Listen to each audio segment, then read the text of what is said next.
1 2 1 2 1. Turn me up.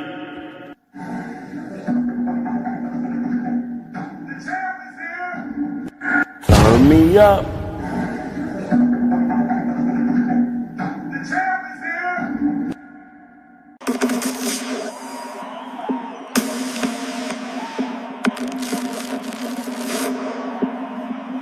The champ is here.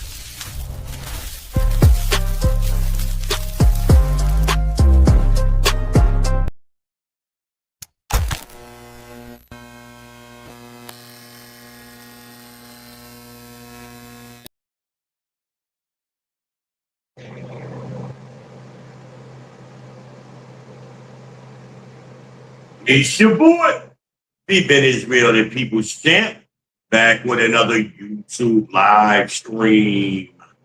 Shalom, Israel. Shalom, you Negroes. Shout out to my trolls. I hope everybody is doing well. June 27th, 2026. It is Sabbath day, y'all. Hope everybody doing well, man. Yeah, baby. Yeah, we made it, man. Finished the week strong. Have a wonderful Sabbath day. Yeah, man. On your way in the door, hit the like button. Hit the subscribe button. Smash that bell. Share it to your socials. Hit the Cash App. Send me $5, $10 for the Pure Elite Tea Fund. Help keep your boy hydrated. Yeah, man. My next grocery order is next weekend, so I need to make it through the week. Hook your boy up. Oh, man. I got off to a little early start. I was playing around with my camera, trying things a little different. Of course, it's a different angle I've been playing with. I'm also using a different camera. So I don't know if y'all can tell. Let me know what you think, if it looks better. What have you. I'm going to look at it a little bit later after I finish to see if it's a little better quality. Just playing with it, seeing where we at with it. Got a couple of y'all watching early. I appreciate y'all. Make sure you check in with the chat. My mods, when y'all check in, make sure you drop links to your channels and let them know what your perfection is. Salute. Salute, salute. Y'all know how it go over here. Nobody's checked in yet. We are in subscriber only mode. So if you want to be able to communicate in the chat, all you got to do is subscribe. Subscribing is free and likes. Did y'all give me likes? Y'all give me likes already? Yeah, I got likes. I appreciate the early likes. But let's get the chat going. I appreciate that very much.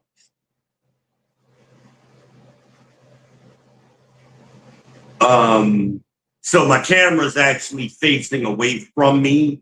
So I can't see StreamYard unless I sign it with this phone, but I don't trying something new. So, but I do got my TV monitor going, so I can see myself that way. Yeah, I even broke out. It's summertime now, y'all. I got the summer shirts on, you know.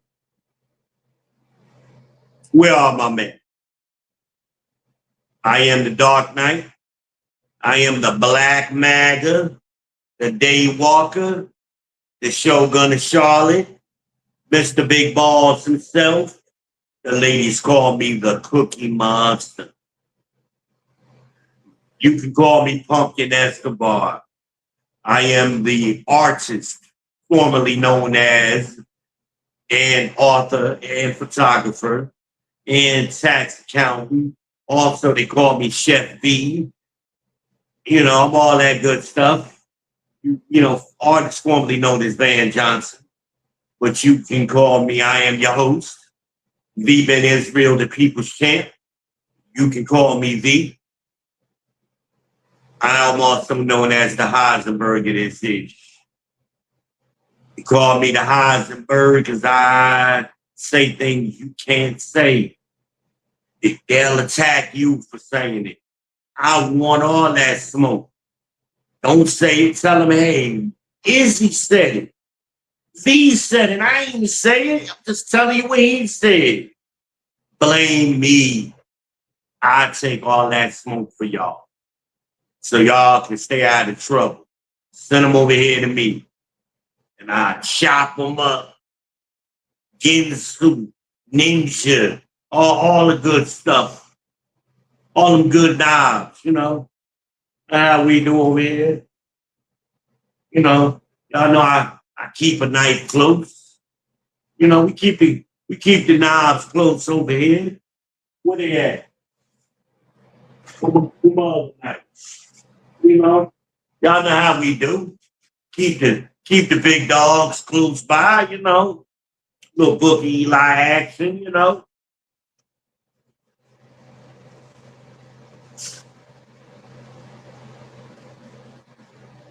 I really meant metaphorically, but you know, I figured I'd show y'all some props. I wanted to flex, break out some props. Shut up, leave me alone. I don't do it all the time. But yeah, man, it's been a good week. I got some good news, and so I got approved for the house I was looking at up in Charlotte. So the timeline is shrinking. Hopefully, I'll be back by September. We'll see. I really like to be back July, August, but we'll see.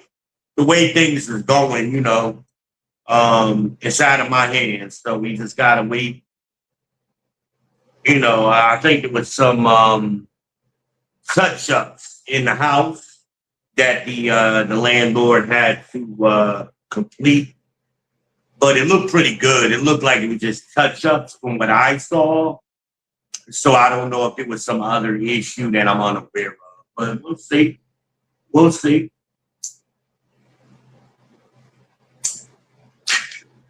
We will see. I got to move doctors and dialysis. I got to do all of that. Got to do all that good stuff. I'm trying to think what my dialysis would be to where I'm going to be living. Probably back on Freedom Drive now that I'm thinking about it, because that's like the next exit. So yeah, I'll probably be right back over there on Freedom Drive, 2 exits away. Because the next exit would be Glenwood, and then the next exit would be Freedom. So I would love to be back there on Freedom. I'm very familiar with that area. That's my home. That was my original clinic. I know everybody. I was just over there, matter of fact. I got another doctor over there. One of my nephrologists is over there. So that puts me right where I want to be. Be like a 10-minute Uber drive to my barbershop and to the train. Man, it's perfect, man. 5 minutes from the supermarket and the Arab store. You know, it's all convenient, you know. So I'll be back home, y'all. The Shogun returns. Coming soon. Coming soon. So I'll keep y'all posted. I'm going to do a little homecoming cookout or something, you know. Try to get that done before it get cold. So, you know, see what we can do. It'll probably, you know, maybe it'll probably be after, what is that holiday? You know, I don't celebrate holidays. I think Labor Day would be the next, you know, in September. So it'll probably be after that. But we'll see. We will see. We will see. But I ain't got nothing going on today, y'all. I'm just sitting here relaxing. Cleaned up yesterday, so I'm actually done. My house is getting a little junky because I ain't had my housekeeper.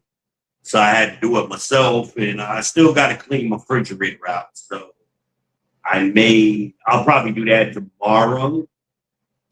Matter of fact, I think I will. Because I do got to check my refrigerator, my freezer for some ground beef. Because I wanted to make what is the word? I got to make sure I'm pronouncing it correctly. It's like ziti, but it's the bigger noodles. What is it called? Manicotti. Yeah, I'm gonna make some manicotti tomorrow. That's what I want to do. I feel like this is friggin' the Truman Show. You know how the wife, every time you turn around, they be talking, and she always got a product she was speaking in, and Truman didn't know how the hell she was doing it. You know, shout out to the Truman Show. But yeah, it's just like ziti, but it's bigger. So manicotti, that's the way I like to do it. So I'm just, I ain't gonna do a big one, but I'm gonna do depending on how much hamburger meat I got. And I'm also gonna use one of my soup staples. Let me show y'all that.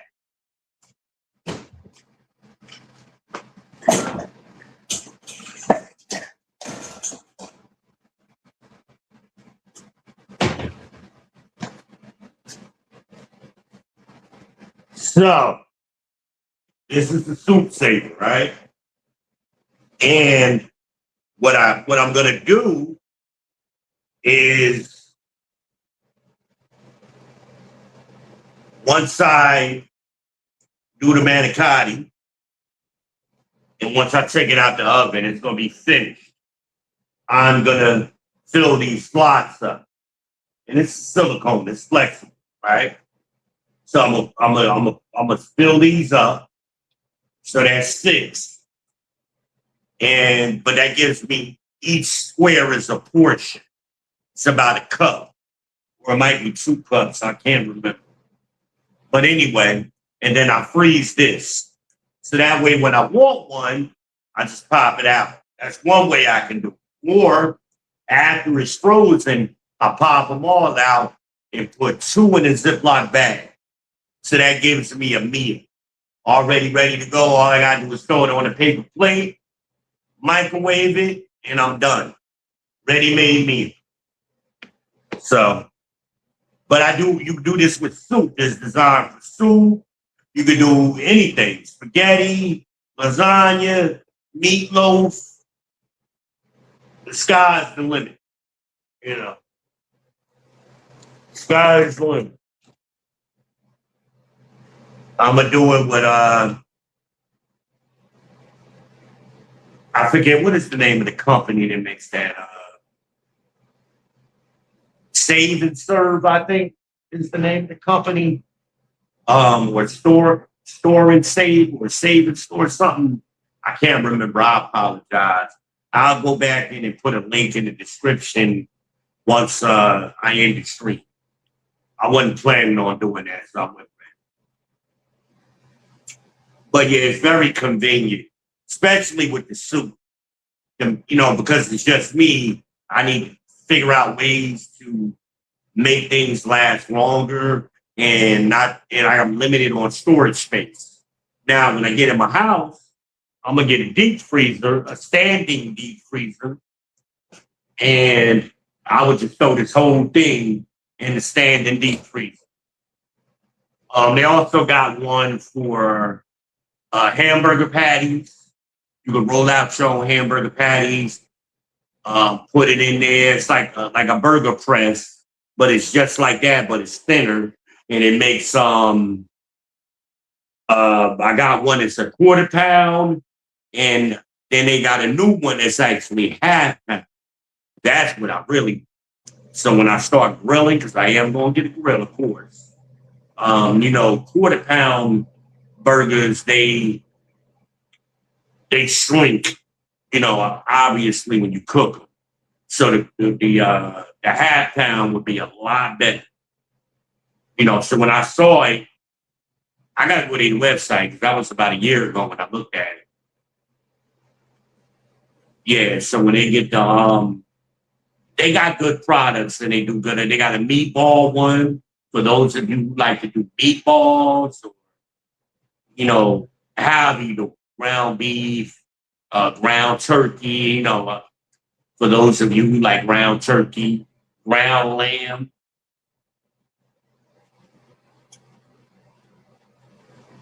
And the meatballs are a unique shape. They're not circular. They're more like like a hexagon. It's real cool how it comes out. Same thing with your burger patties. They're like hexagon. So it's just cool, and if you don't like always buying like ready-made burger patties, you want to do your own. And I know, like when I order ground lamb, I would like to have my own ground lamb patties already ready to go. I'll put some of this stuff where I'll do a review. I've done a review in the past.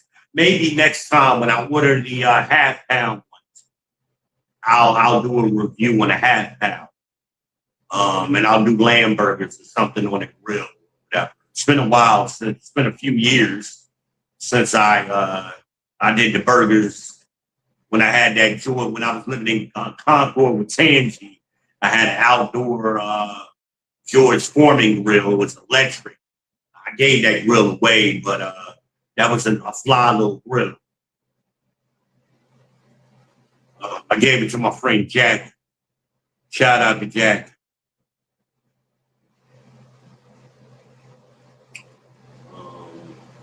But yeah, I like kitchen gadgets, y'all. So I usually have some good ones, And a lot of people don't know about that store and save or whatever the hell it's called. I can't remember.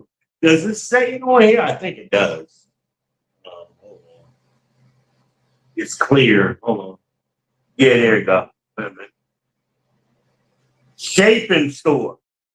That's what it's called. Shape and store. Because it creates the shape and then you can store it. If you don't want to put it in a Ziploc bag. But I use it for other things. But some people have multiple. I don't use it that much for me to have multiple ones. But the burger ones, I will have multiple ones because I already got the regular burger one. And I'm going to have the half pound ones. I have the quarter pound and the half pound. So, and they're real thin, so I can just put it in the freezer, and it pops out really easy. All I gotta do is run a little warm. It's like ice cube. Put a little warm water on the bottom, pop right out. And I like to season my ground beef ahead of time. However you season it. Onions, garlic, salt, pepper, Italian seasoning. That's my flow.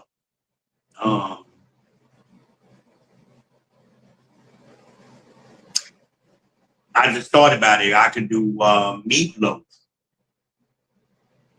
I could do meatloaf in it too. That'd be real slick.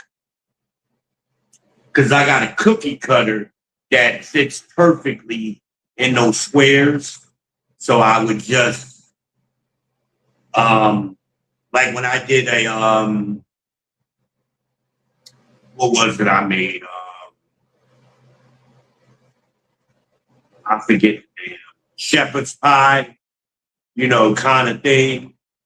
So with meatloaf, I would do it the same way, Shepherd's pie, of course, you do the mashed potatoes, and then on top of the mashed potatoes, you do your mixed vegetables. I put it all in each one of those containers. froze it real good, and then I put it in a Ziploc bag, and it's perfect. Perfect little meal. Perfect little meal. I love shepherd's pie. Shepherd's pie is good. Actually, I need to make one. That's usually like one of my fall, wintertime dishes. But you can eat it anytime. I mean, it's up to you. But in the summertime, I don't really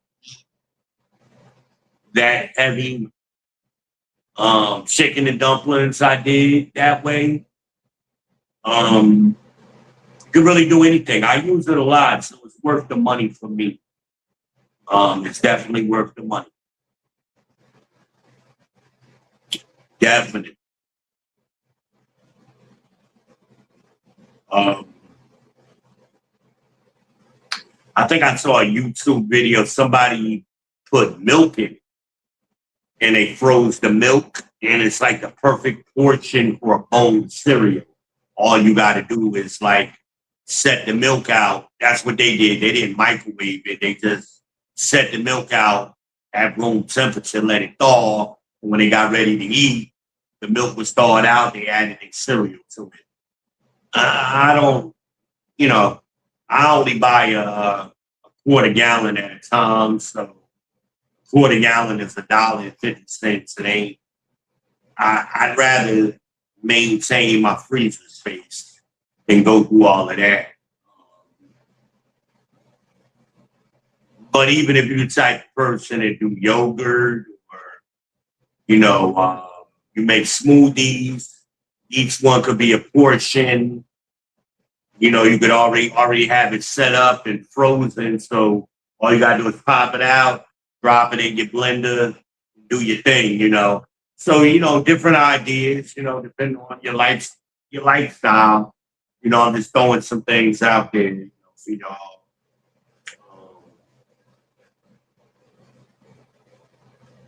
Chinese food.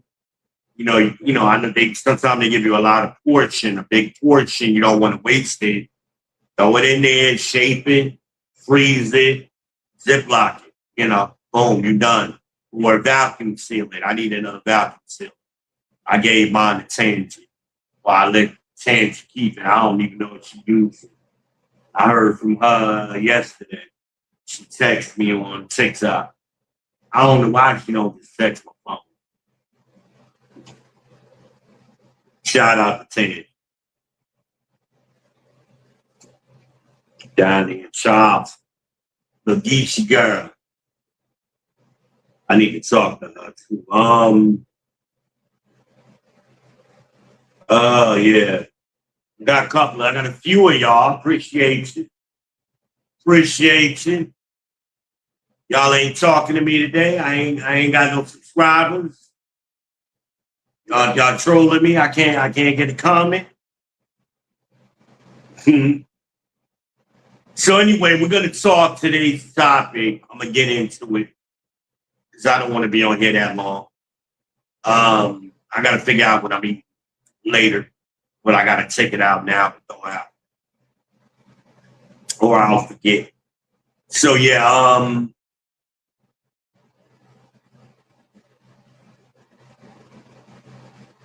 the ongoing issue with the Mississippi baby shooting. And the topic of today's video is slow to speak. I realized I've always known this, but I thought about it recently as I've been talking to people about this baby shooting, and talking to my cousins, of course.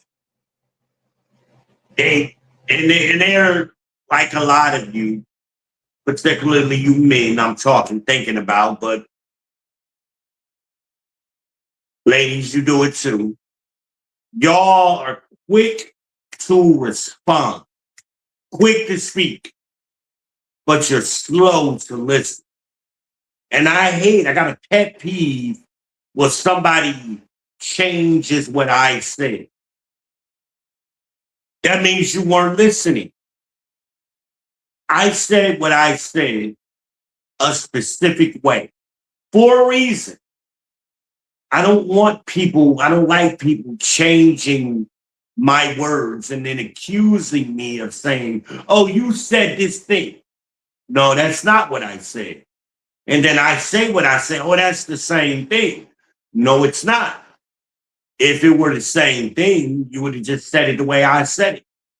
Why did you have the need to change the word that I use or the phrase that I use if it's the same thing? That makes no sense.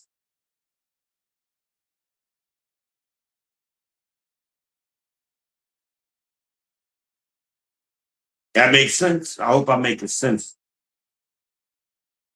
I don't like people using synonyms or of the word I use and then accuse me of saying, oh, you said this. And then they call you a liar. I hate that. I didn't lie about nothing. That's not what I said. Or they say something and then accuse me of saying the thing that they said. I didn't say it at all. You said it. Not my words, those are your words. You said it. I didn't say it, but they so quick to speak. Y'all black people, you gotta learn to listen and understand what somebody's telling you before you try to respond. Y'all think being quick with it, rapid fire, means you win the debate or something, or you won the conversation, or you check the other person. You know, but you totally. I got a female friend who does that. She'll make assumptions about the meaning of what I said, get it all wrong, and then get mad at me over how her her messing up the meaning behind what I'm saying. How about ask a question or give me the opportunity to, like, what all you gotta do is say, could you explain that? Or what do you mean? No, they so quick to respond and go on the attack or the offensive and get it all wrong. No, that's not what I mean. That's not what I'm thinking. Here, like, I'm thinking the complete opposite. Or the other one is they'll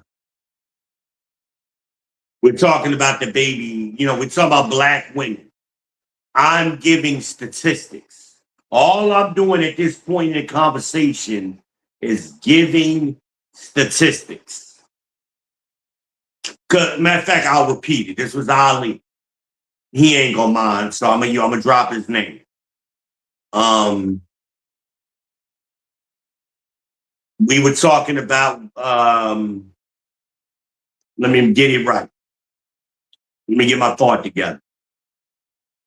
We were talking, and this is episode 1 of the Cuzzo chat. So all I'm doing is repeating what he said on the Cuzzo chat. And anybody wants to verify what I'm saying right now can go back and listen to the Cuzzo chat. It's there, and I've already done it, so I know I got it right. We were talking, and out of nowhere, he goes, let me ask you something.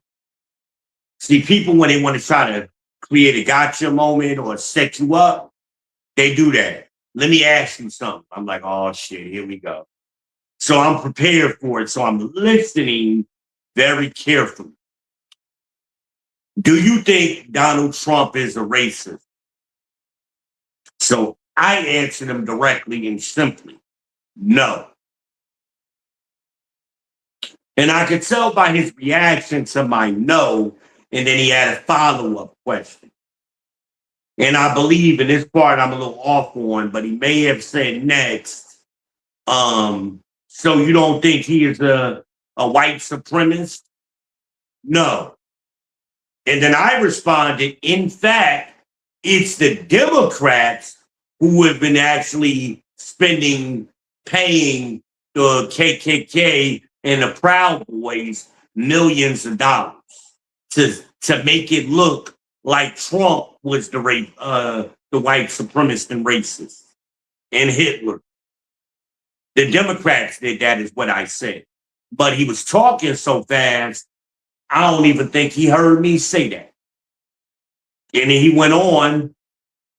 So I said, first of all, we need to define what racism is. Because, I'm the words matter guy. But in today's environment, and specifically in Black culture, but you even see this in other cultures, in mainstream culture, people just make up their own definitions of words. And they don't know what words are. So on my podcast, we're going to have a clear understanding of what we're talking about. Because if I don't do that, I know what racism is, but I don't know he knows. He could be thinking something totally different, because Black people like to mix up, even in the mainstream, prejudice and bigotry. Well, prejudice and bigotry are not racism. Those are different words, right?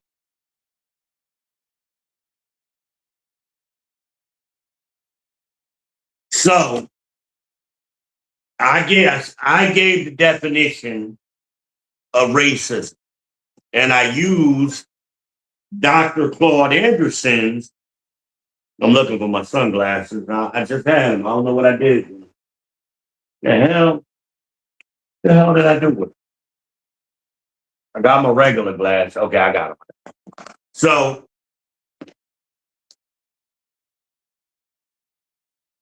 Dr. Claude Anderson gives a definition. Racism is a competitive relationship between groups of people.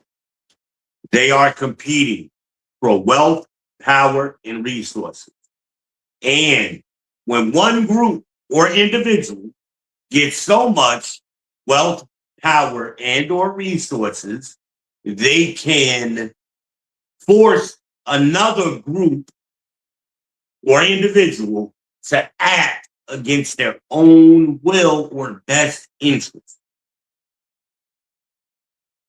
That is the best, and I went on to say, that is the best definition of racism I've ever heard. Because that changes things.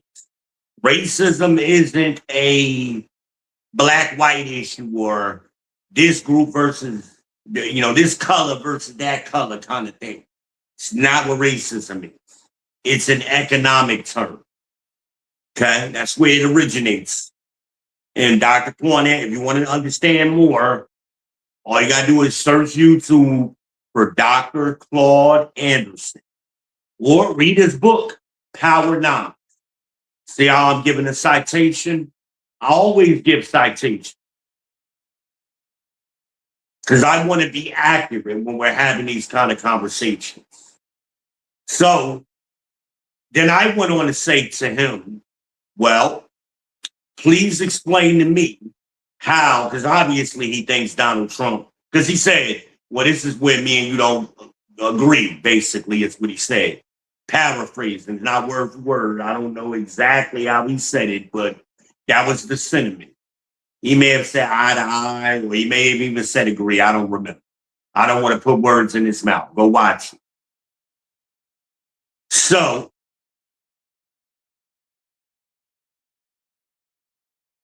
he even gave me his definition, which was similar to mine, but he said power.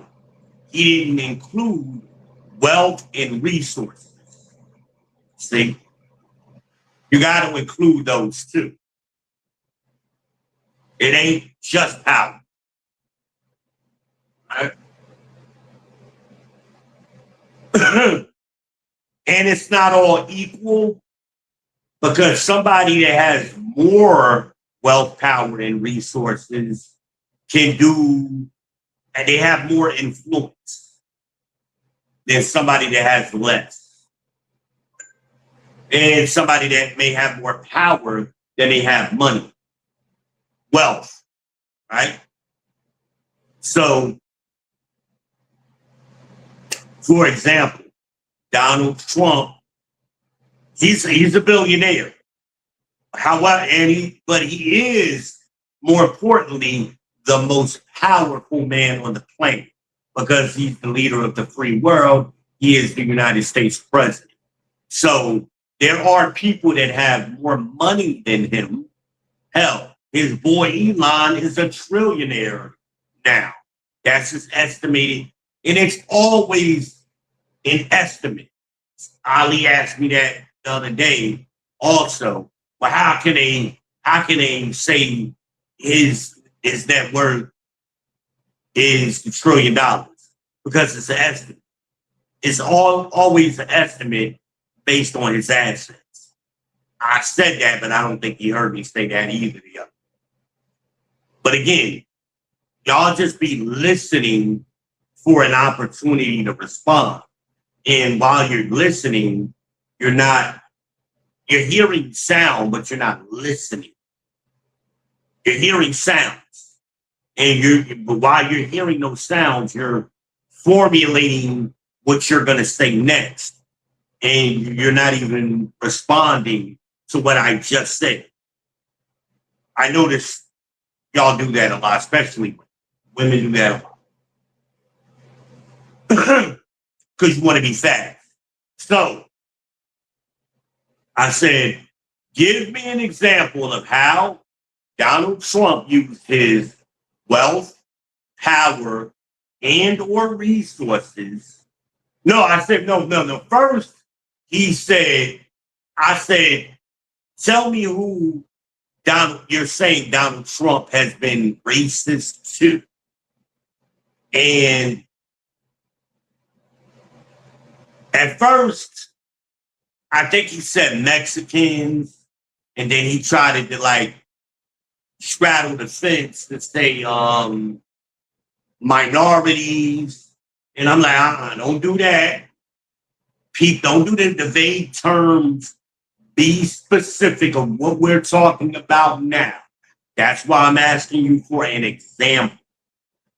I don't want you to throw out a vague term that includes everybody.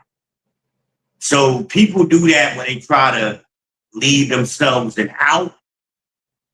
No, I want you to be responsible while we're having this conversation. And also, so I know what you're talking about. So then he goes, I said, give me an example of what you're talking about. So then we finally get to black people. So I said, okay, give me an example of how Donald Trump has been used his wealth, power, or resources to force black people to act against their own will or best interest. Then his example was immediately he went to DEI and SNAP. And I think he said something else. So I said, okay, let's take it one at a time. DEI, the vast majority of it went to white women and black women.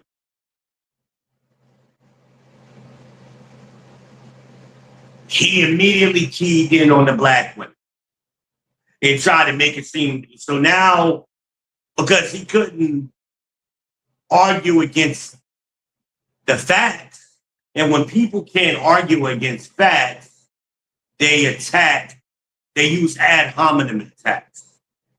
And that means they attack you personally. They shooting the messenger. No, so they can't challenge the argument. So now they want to attack you. Oh, he tried to make it seem like, oh, you always got a problem when something negative to say about black women. Wait a minute. The first people I mentioned was white women. So how are we skipping over that? No, you're hearing what you want to hear because that was where you trying to steer the conversation anyway. You wanted to be able to attack me sometime. That's the disingenuous. But the facts are the facts. I think like 90% of DEI went to white and black women, and then 10% went to everybody else. Less than 10%. And men is like less than 1%. White men didn't get nothing.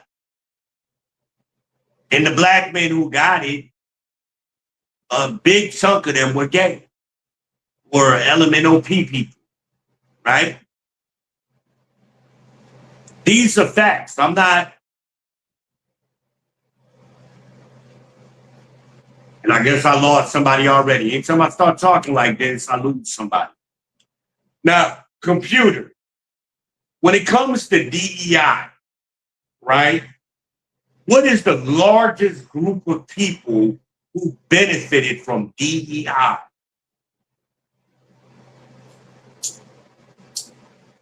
DEI initiatives have primarily benefited white women in corporate settings, who hold nearly 19% of C-suite positions compared to just 4% for racial and ethnic minority women. However, Black professionals still face significant challenges despite these efforts. Want to learn about the specific challenges Black professionals face in corporate settings despite DEI efforts? No, I need you to keep your answers short, okay? Because I'm trying to move the conversation. Now, what percentage of white women did you say got DEI? White women hold nearly 19% of C-suite positions. You're saying 19%? Yes, that's correct. White women hold nearly 19% of C-suite positions. Okay. No, I'm sorry. What kind of positions? White women primarily hold roles like CFO, COO, and other top executive positions in corporations. Okay, computer. They're also well represented in chief diversity officer roles. Computer.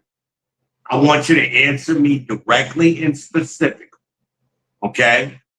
I want to know all DEI initiatives, not just talking about high-level corporate positions.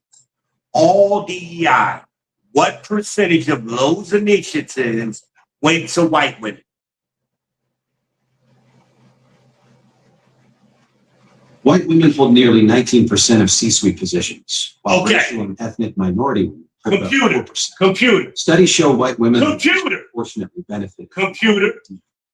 Please stop giving me the extra information because you're skipping over stuff and I don't know what you're talking about.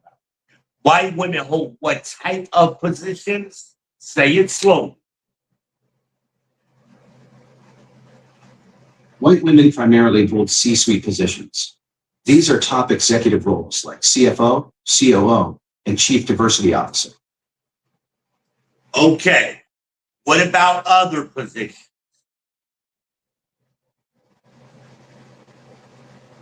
Racial and ethnic minority women are more represented in community and social service roles, but underrepresented in legal, architecture, Computer. and engineering fields. Computer. They hold about 10% of Computer. management positions and 9 to Computer. 10% of business. Please.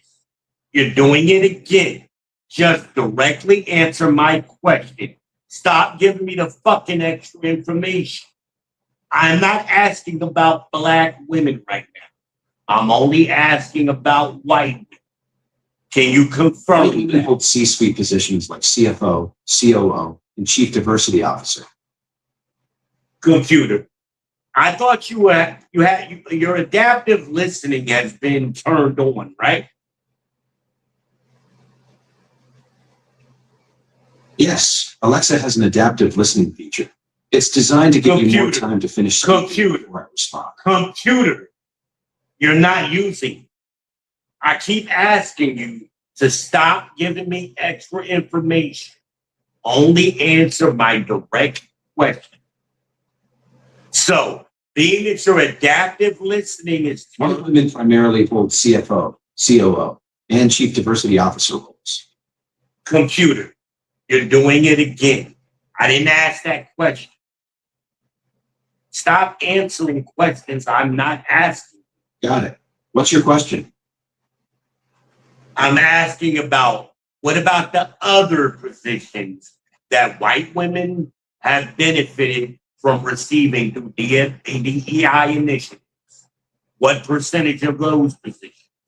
I'm really looking for the total amount of positions that they benefited from, including all jobs.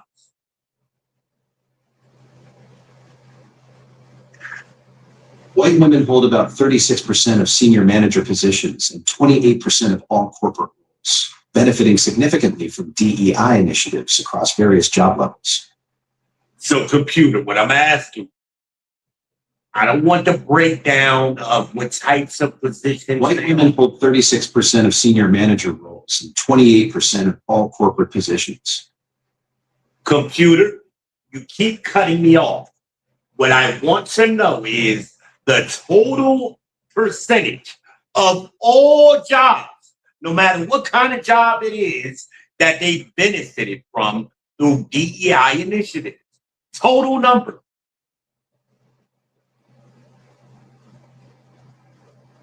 White women hold 36% of senior manager roles, 28% of all corporate positions, and nearly 19% of C-suite. You're doing it again. I didn't ask about senior management. I'm asking about. What's your question? I'm asking out of 100%, what is the total percentage that white women have benefited through DEI initiatives? Total.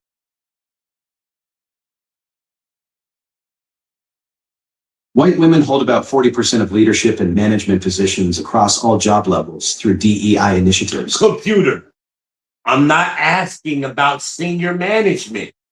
Every job, every single job, whether it be entry level, senior management, whatever, all jobs. Do you understand? All jobs.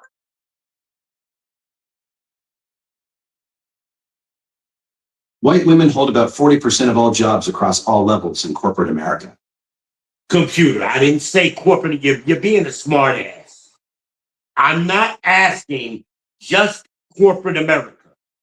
DEI was in other job companies, right? It wasn't just corporate America, was it?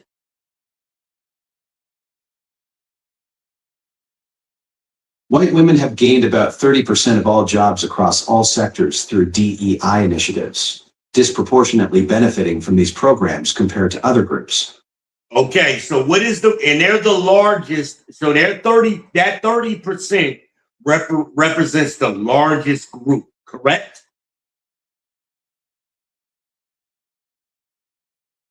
Yeah, that's right. So 30% of all jobs held by white women is indeed the largest group benefiting from DEI initiatives. So what would be the next largest group? The next largest group is men of color, who've gained about 15% of jobs through DEI initiatives. Okay, I don't want to use that vague, ambiguous term of men of color. I want a specific group, whether it be Hispanic men, Black men, Asian men. I want just a specific group. What is the next largest group?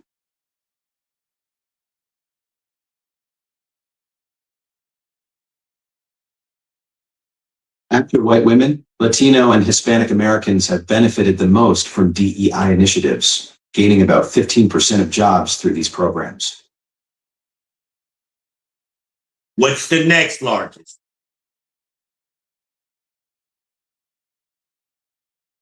Black Americans are the next largest group, benefiting from about 10% of DEI initiative jobs. Now, of that 10% Black American, break it down between men and women. What percentage would be Black women? What percentage would be Black men?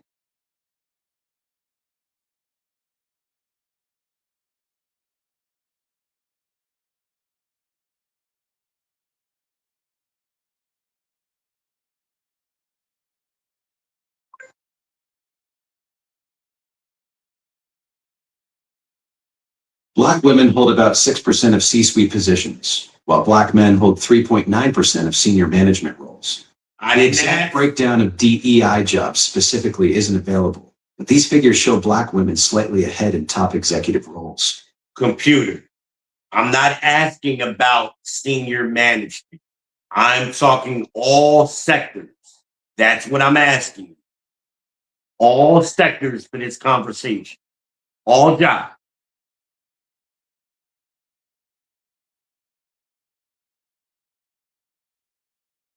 Black women hold about 7% of all jobs across all sectors, which is roughly equal to their representation in the overall workforce. This figure includes jobs gained through DEI initiatives, but the exact percentage from DEI specifically isn't available. Okay. Now, the reason I asked the question the way I did, because originally you said Black people, but 70% of that is going to Black women, correct?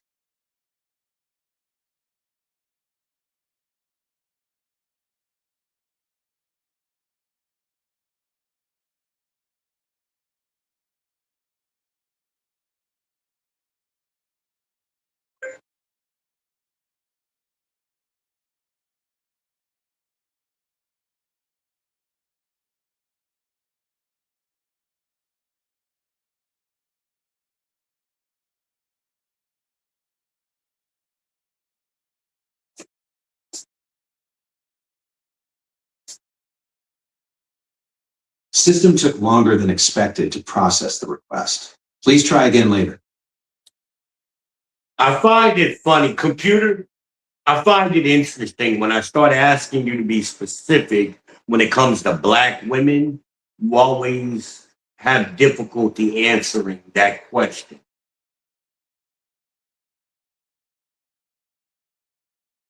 You're right to notice that pattern. The specific breakdown between Black women and Black men in DEI jobs isn't readily available in the data sources I can access. What I can tell you is that Black women hold about 7% of all jobs across sectors, but the exact split of that 10% figure I mentioned earlier between men and women, specifically from DEI initiatives, just isn't tracked that granularly in the available statistics. Well, you gave me the breakdown. You said 7% of the 10. So 7% of 10% is the equivalent of 70%, correct?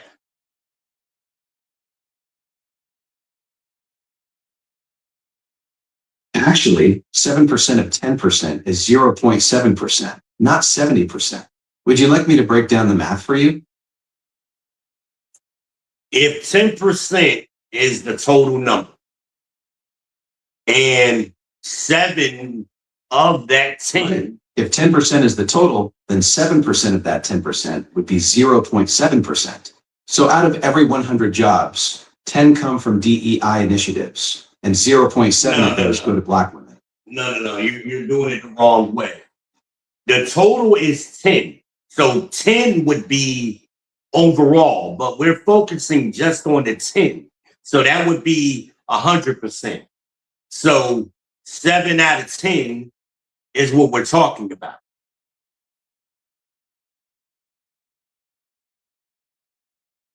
Oh, I see what you mean now. If we're looking at that 10% as the total, then 7 out of 10 would indeed be 70%. Exactly. Okay. That's what I thought. Okay.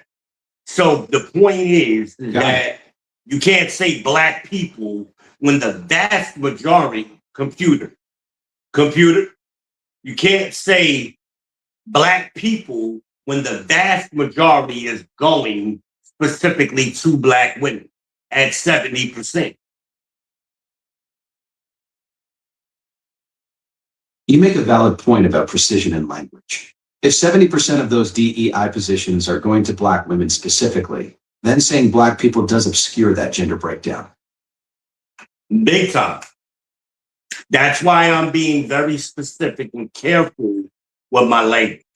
So add the total number of, so if Black women are at 7 and white women are at 15, and then White women are at 46. Adding those together, Black women at 7% and white women at 15% would total 22% of DEI jobs. Hispanic women or Hispanic people, you said, were at 15.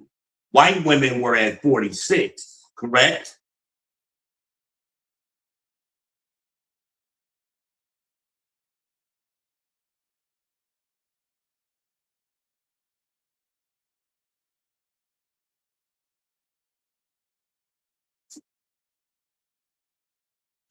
I don't have the exact breakdown of DEI jobs by Hispanic women versus white women. The data I have doesn't specify those percentages. No, computer. What I'm asking you to do is add 46, 15, and 7. What is that number? The sum of 46, 15, and 7 is 68.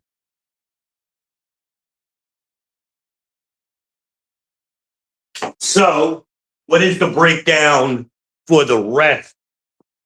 What is the rest? 32%?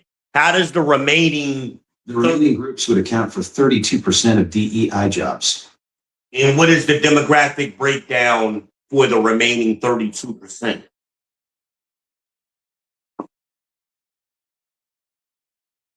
I don't have the specific demographic breakdown for the remaining 32% of DEI jobs. The data available doesn't provide that level of detail. Well, generally speaking, what groups are left?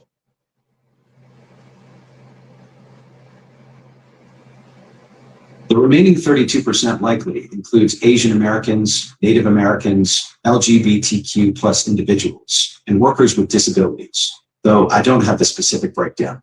And Black men.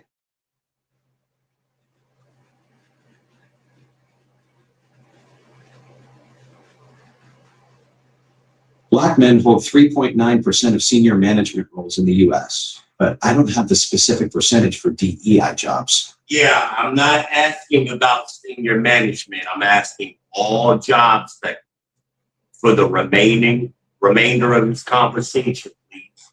Can you remember that? Got it. I'll focus on all jobs for the rest of our conversation. Jeez. I've noted that you want to concentrate on the overall job market rather than just senior management positions. Yes, thank you. And I appreciate you, computer. I appreciate you directly answering my question because it allows us to have a more natural conversation. You need to make a note of that for your program. I appreciate that feedback. Direct answers definitely help keep things flowing naturally. Are you familiar with Star Trek Next Gen Computer? Are you familiar with Star Trek The Next Generation?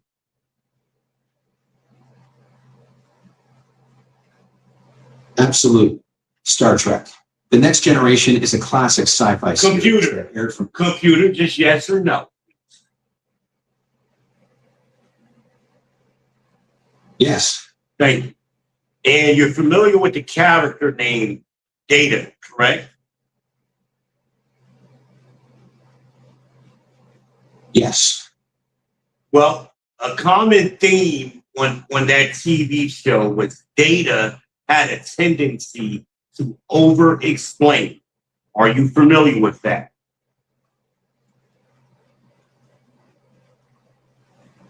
Oh, Data's tendency to over-explain. That's like asking if Picard enjoys a good cup of tea. Computer, Yeah. just yes or no?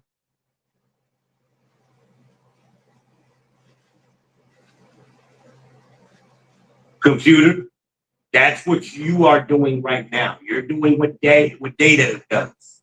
You're over-explaining. Just yes or no? Yes. So stop doing it. Got it. And I wish I had a way to, computer, is there a way for me to modify your preferences directly? I know Gemini gives me that capability. Do you? No, I don't have that capability. That's another thing you should make a suggestion to your programmers. I've submitted your suggestion about allowing users to directly modify AI preferences along with diagnostic information for review. Thank you. Anytime. So anyway, I guess it makes sense now. White women, Hispanic women, Black women, because Hispanics are now the second largest population in the United States. They passed Black people. Computer. When did Hispanic people surpass Black people as the second largest demographic in the United States?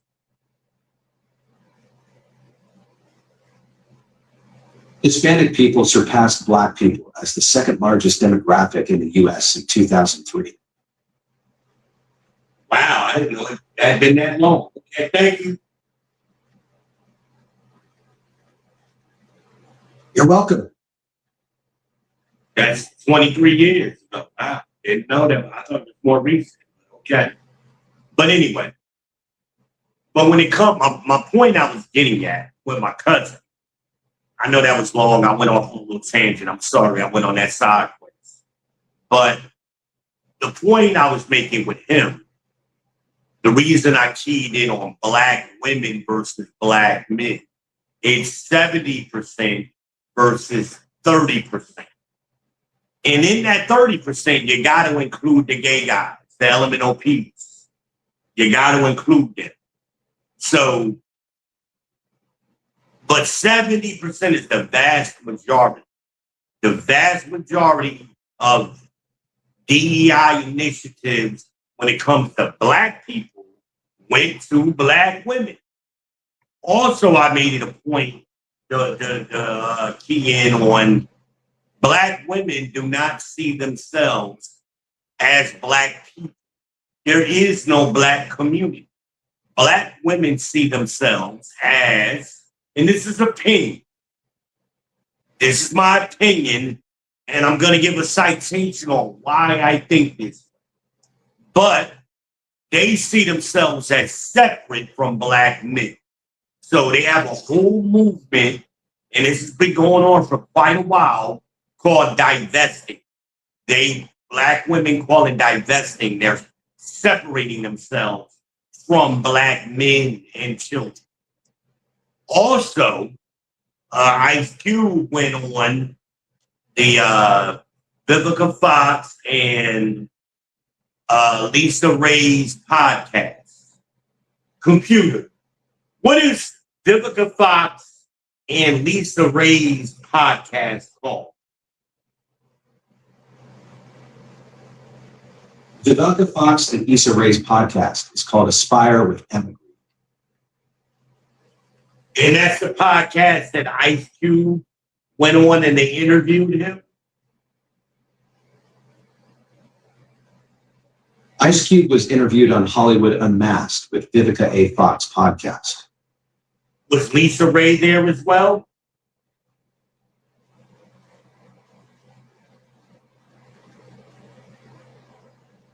Lisa Ray wasn't on the Hollywood Unmasked podcast with Ice Cube. She's been on Vivica's other podcast, Hustling with Vivica A. Fox, but not on that specific episode. So Ice Cube went on that podcast, and all three of those people were on there at the same time?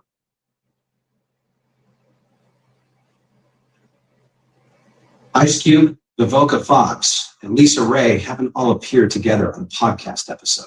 Ice Cube was on Hollywood Unmasked with Vivica, but Lisa Ray wasn't on that episode.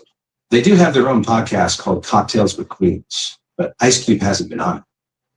Okay, a few years ago, Ice Cube, I believe before the election, he went on a podcast with his plan for Black America or Black people. And he was interviewed by Vivica Fox and Lisa Ray.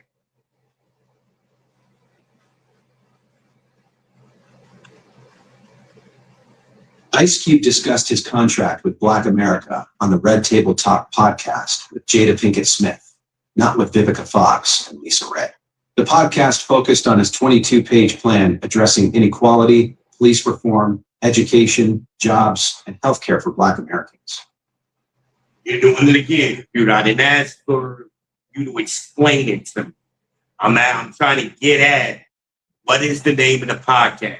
It was not with Jada Pinkett. The podcast that I'm thinking about is 4 ladies, Vivica Fox, Lisa Ray, and a couple of others. What is the name of that podcast?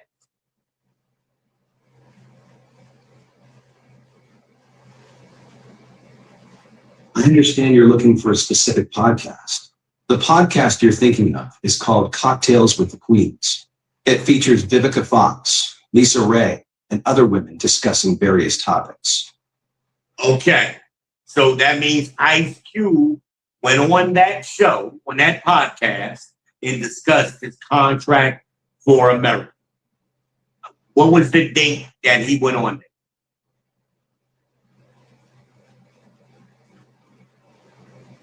Ice Cube appeared on Cocktails with Queens on November 3rd, 2020 to discuss his contract with Black America.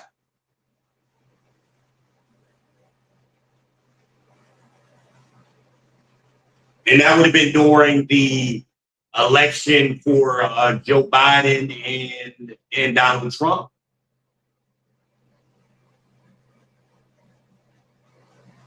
Yes, that's correct.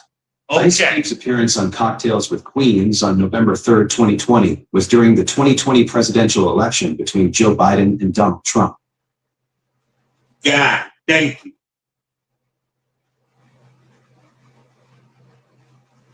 You got it. I wanted to point y'all in the right direction. Cocktails with Queens, November 3rd, 2020. Ice Cube went on there and discussed his contract with America, which is this plan for Black people. And they asked him, well, what about Black women? And he said, well, aren't y'all Black people? And they said no. And there was no pushback and no blowback from any Black women anyway. This is what I said to my cousin. Now, Black women are very vocal when they don't like something or when they disagree with something. So by using inductive or deductive reasoning, because they didn't object collectively on the internet or anywhere else, they were in agreement.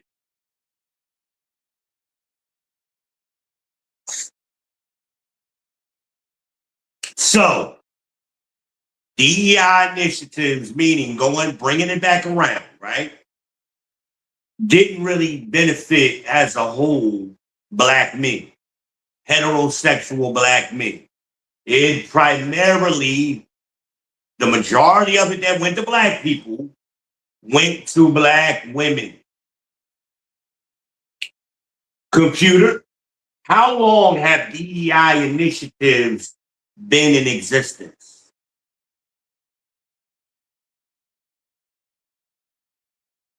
DEI initiatives have been evolving since the 1940s, with key milestones including President Truman's 1948 executive order desegregating the military and the 1964 Civil Rights Act banning employment discrimination. Computer. So what I'm the name DEI, how long has that been in existence?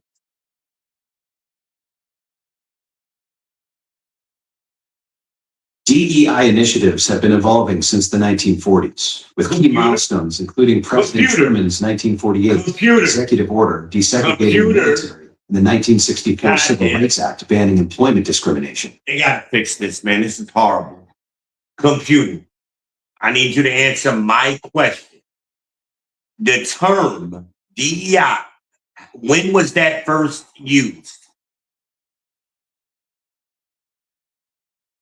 The term DEI was first used in the 1990s. Exactly.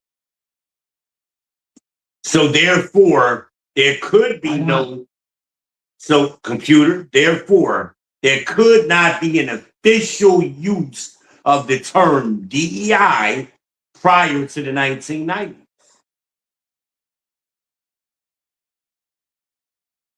That's right. The term DEI wasn't officially used before the 1990s. Well, that's what I'm asking. Exactly right. They got to fix you, man, because you contradict yourself a lot. And I wish I had hooked up. I wasn't planning on doing this. I should have hooked up my Gemini, and Gemini is a lot better with the conversation and the precision. All AI is not created equal.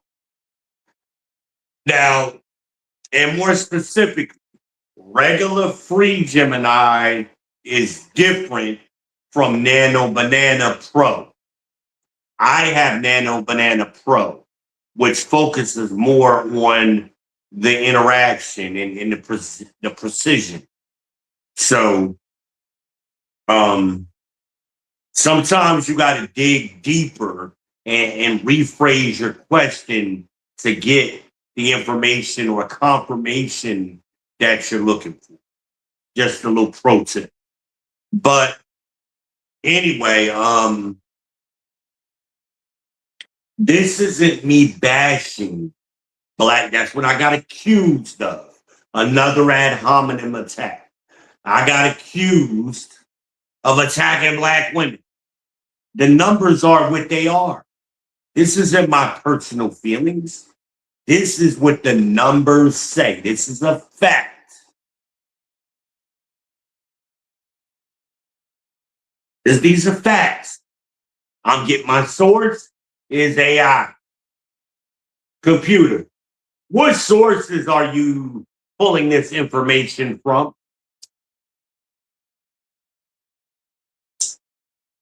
I draw from various reputable sources, including academic publications, industry reports, and established DEI resources. The Oxford Review and professional organizations like IBPSA USA and POV Network provide comprehensive DEI information. Okay, wait. Thank you. You're welcome. There you go. He uses various reputable sources. Now,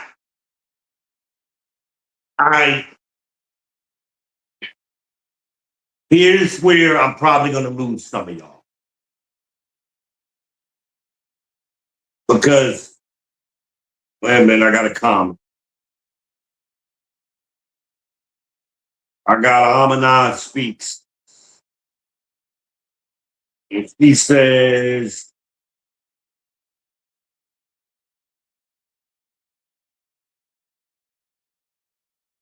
what? Okay, so Amanaz is asking me, is it soul? I don't remember. You may be right. What is the complete name of that podcast? You might be right. Soul something, Fox Soul, or something like that. Whatever. I mean, you should be able to search. You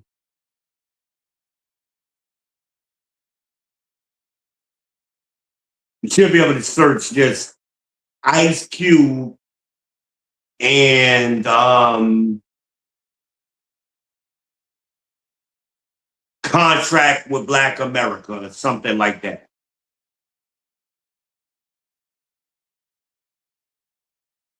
I don't know. If anybody is really wanting to hear that playback of that thing,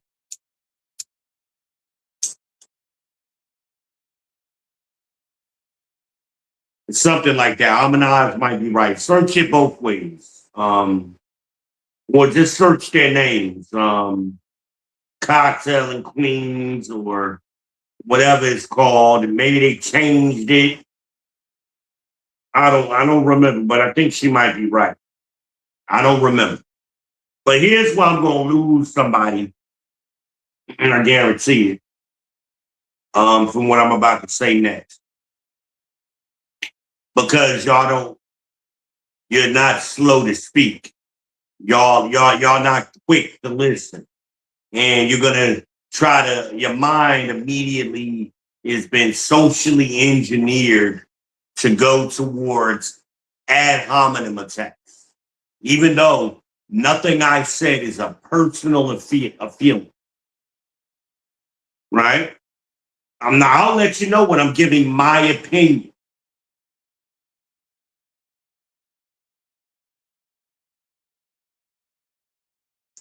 So, and just like I just did just now, my personal opinion, I gave y'all citations, which is what a group of black women, and they're not the only one. There are many black women who repeated that same sentiment. I even gave y'all the divestors. They don't, and this is hard for older black women to understand because y'all don't understand that these younger black women are different. They are not y'all, older generation black women. So, and that began really with Gen X and younger. That's why they only get married. Gen X women get married let me start. Let me go back. Silent generation women got married at an 80% rate or greater. The next generation is baby boom. They got married at around a 45% rate. I'm speaking of women, okay? Because men get married at a higher rate. The next generation is Gen X, my generation, around 25%. 1 out of 4 in their lifetime. Millennials and Zoomers, the data is still coming in. They're really getting down 10% or less. Computer. At what rate do Zoomers, black women, I need more details to help you with that. be patient? At what rate do black women Zoomers, computer, at what rate do black women Zoomers, Generation Z, get married? At what percentage of them will get married in their lifetime?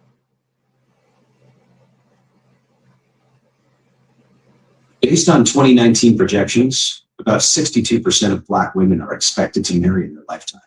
However, recent data shows only 59% of black women aged 40 to 44 have ever married, down from 89% in 1979.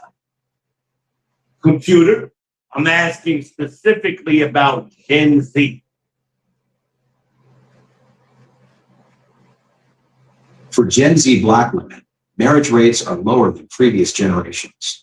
Only 10% of Gen Z women under 25 are married, and projections suggest fewer than 25% of black people born in 1997 may marry by middle age.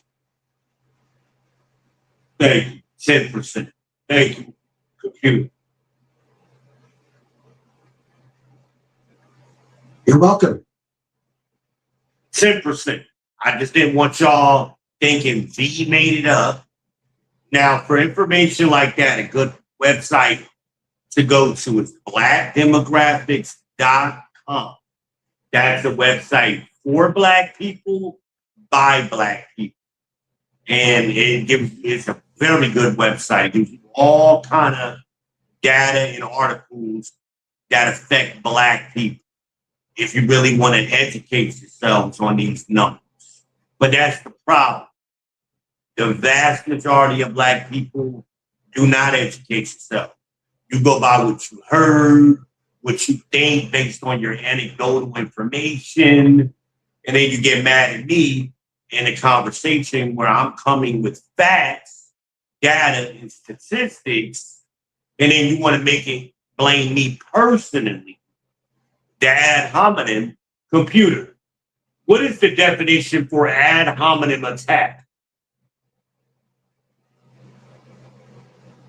An ad hominem attack targets a person's character rather than addressing their argument. Thank you. That's what I said, right? You're welcome. That's exactly what I said earlier. They attack a person's character rather than the argument. And that's what I find. That's why a lot of times I really don't talk about certain topics with certain people. In fact, that's why one of the reasons why I originally created this podcast over, 15 years ago. Because I got tired of being attacked and people saying, oh, you said this when I didn't say that, kind of thing. Go back and watch the video. And they never do. They never do. They claim they do. They never do.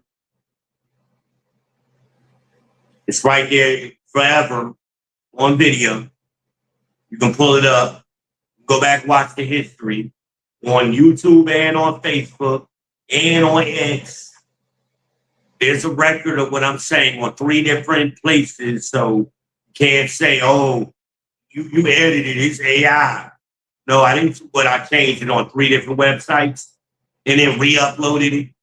Well, if I did that, you can see the date where I uploaded. Come on, y'all. Y'all are ridiculous with it. Just be slow to speak. How about that? Slow down. Listen. The Bible even tells you that. Understand the cause and then speak. Understand the cause first. Something like that. KJV. And then respond. You got to know why somebody is saying what they're saying. Otherwise, they'll just create a bunch of gotcha moments and you'll never have a productive conversation. And it's you think you know everything. No, I'm just giving you the facts, data, and or statistics. That's what I'm giving you. Right now, this is factual information and data. He told you reputable sources. He named a few of them, Oxford and some other ones. Also, I gave you Black demographics, which pulls from the CDC and Pew Research and BLS, and that's Bureau of Labor and Statistics and other government agencies. Z did not make this up. And these numbers have been consistent for decades, a lot of them. Year after year.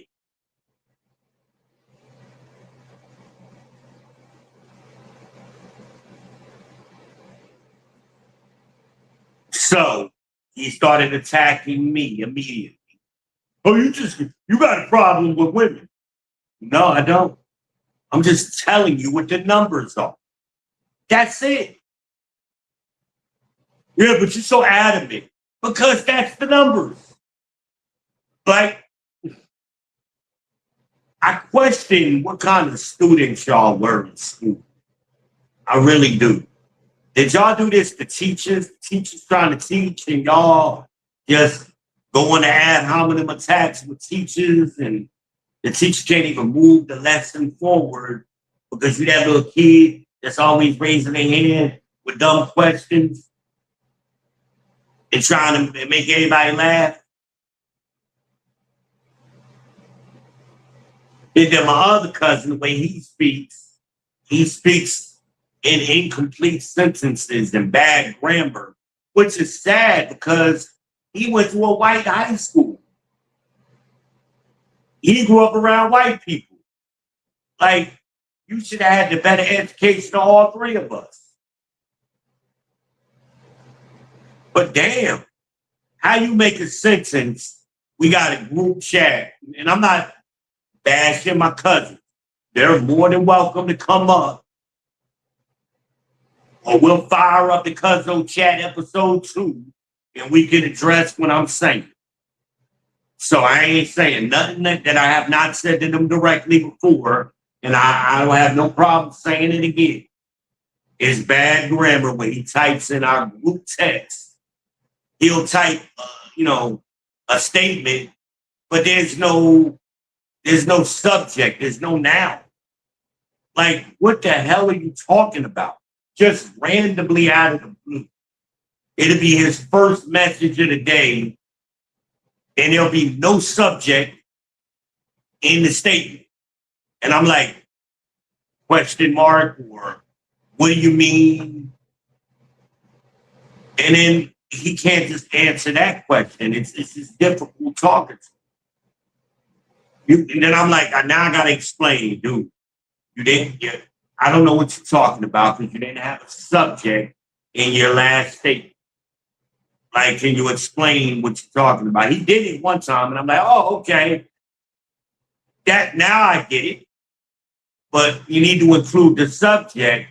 So you got 3 people in the chat, so the other 2 people know what you're talking about. Or at least maybe, sometime me and Ali have a private conversation and he don't know. So when I say certain things, I try to explain it in a group chat so he's not left out. But you got to be conscious in your audience. Again, be slow to speak. Think before you speak. Think about who your audience is. You're not just talking to Ali, or you're not just talking to me, or I'm not just talking to him. All 3 of us are in his group chat. You got to be cognitive that all 3 of us are in it.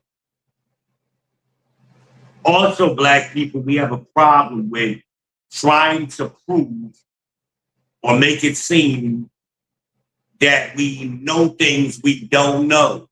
You have no expertise in the subject that we're talking about. But Black people will jump into conversations and speak as if they're experts. Or they have well, it's my opinion. But your opinion is based on nothing. They have a word for that. It's called conjecture. It's meaningless. The judge will throw that shit out.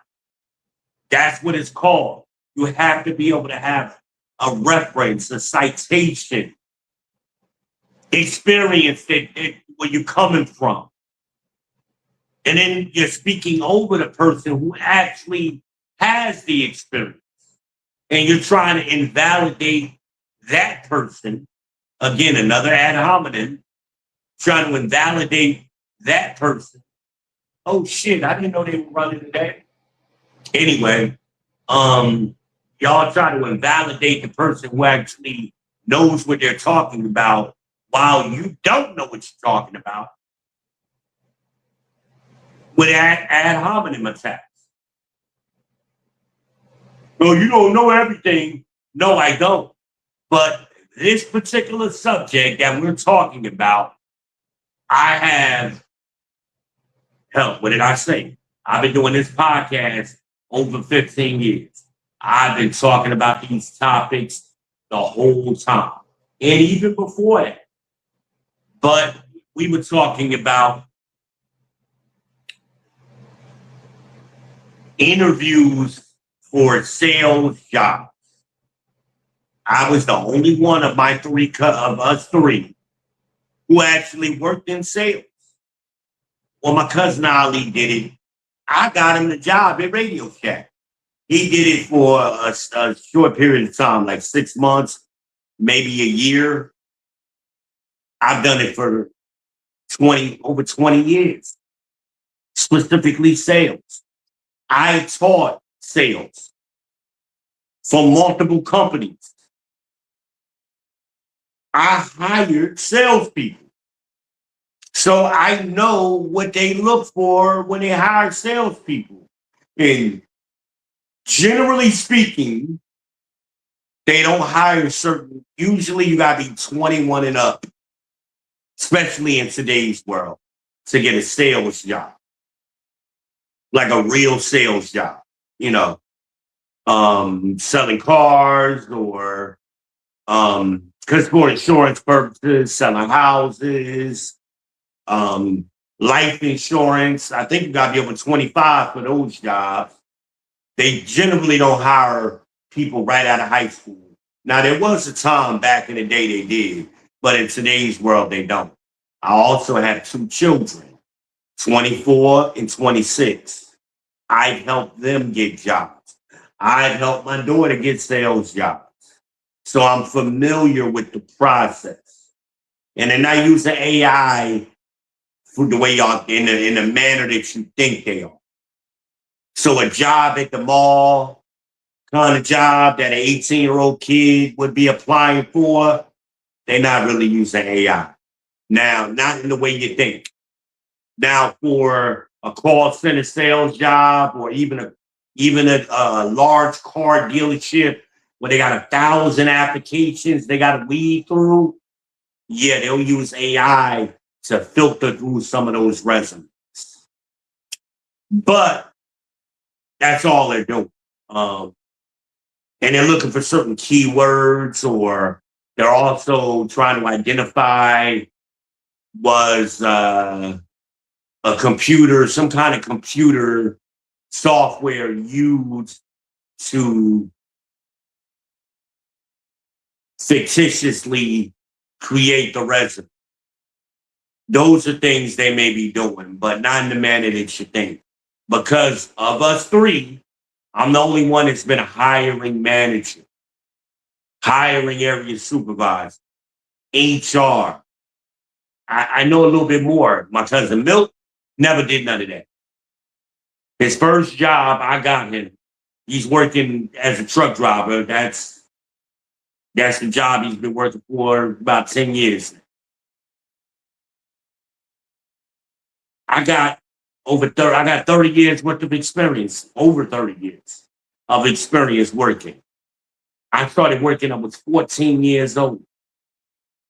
You may want to just listen, be slow to speak, and hear what I'm saying.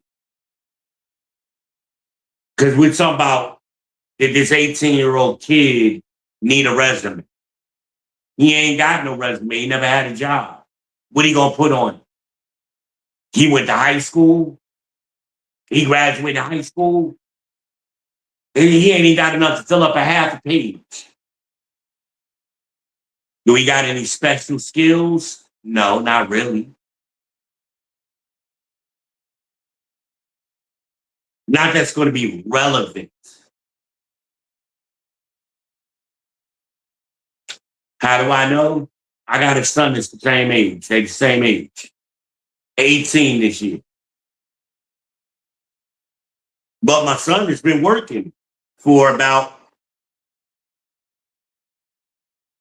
3 years now. He's been working about 3 years. So he got some experience, but not for a sales position. I mean, I could finagle it a little bit, suggestive selling, those kind of things, customer service skills I can highlight, but it's still not enough to create a resume. Not really. But I mean, it really would be a waste of paper. It really would depend on what kind of job he's trying to get. Now, if he's trying to get a little job in the mall, you know, H&M clothing store, something like that, maybe, but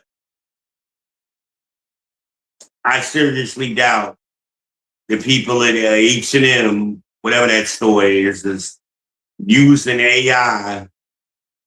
Because imagine hires kids in that age group. She never used AI. Matter of fact,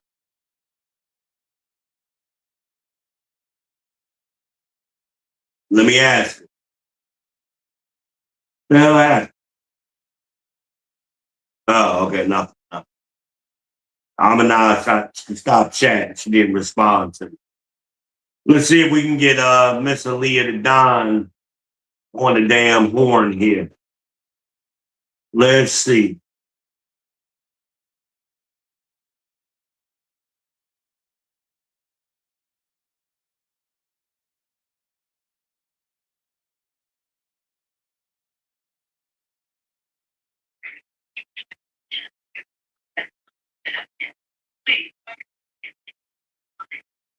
Nah, she ain't answer. She didn't answer. But I was just gonna ask my daughter if I mean,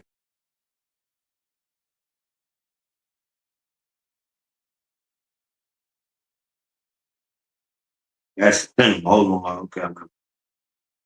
Let me call her another way. Hold on. Sometimes she answers this way though. Let's see.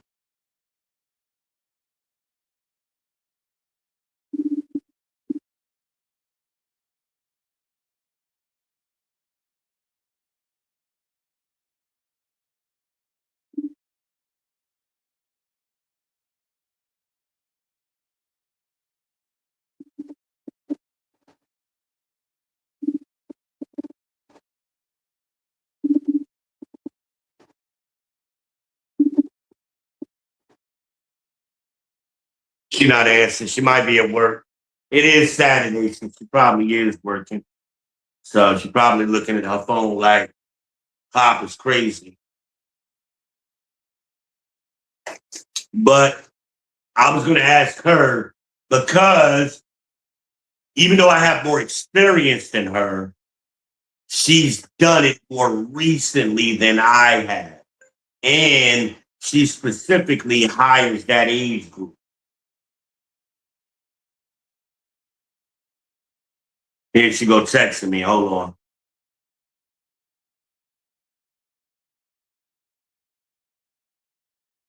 She said she'll call me later. Okay.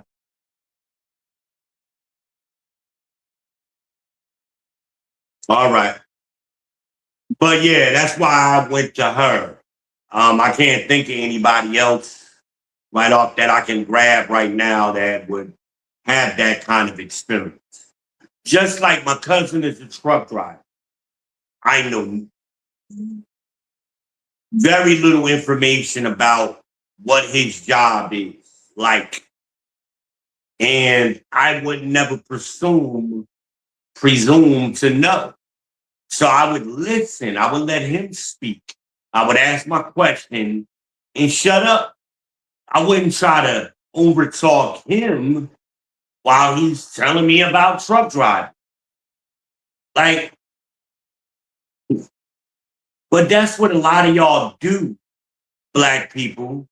Y'all just use words, you know, and you think because you use certain words, you sound smart or intelligent, but you're really not behaving that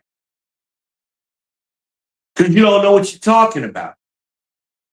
Y'all do it with legal stuff, with politics, with mechanical stuff for a car. Y'all just do it all the time. Just talk to be talking.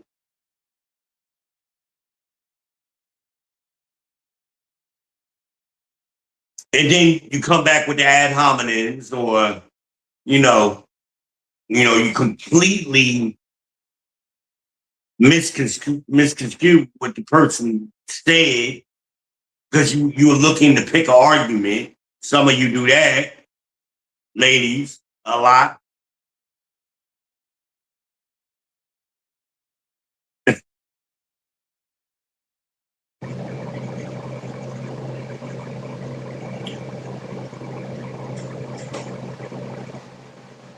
So going back to the DEI, I'm just playing with the camera real quick. I'm sorry. I gotta wait for the feed to catch up.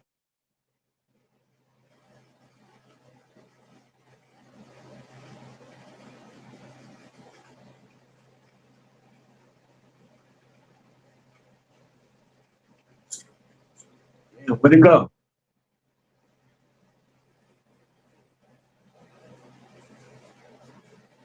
Oh, yeah.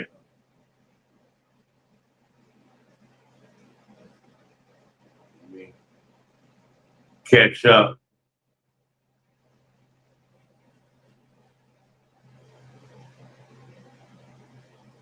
Sometimes it gets lags, and if I'm not paying attention, it'll get real far behind. And I like it to be almost real time. But let me see here. Here we go. That's a little bit better. I didn't want to seem so far away.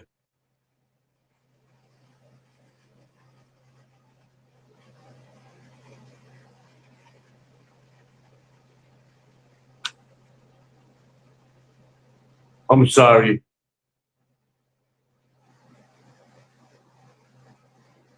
There you go. I wanted to center myself as well. So anyway,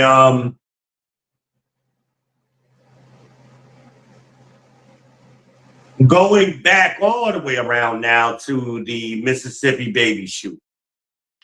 The only information that's available about that shooting is from the mother of the baby. She the only one that gave her version of what happened. Then she got a family spokesman, I believe, speaking for her, and also Benjamin Crump. Now, I don't know if the spokesman works for Crump or not. That I'm not sure on. But I've heard other people report it was some guy speaking, but it wasn't Benjamin Crump. But it's the same story. The police have said very little. They let us know that the cop got suspended. We already know that. He's on administrative leave, rather.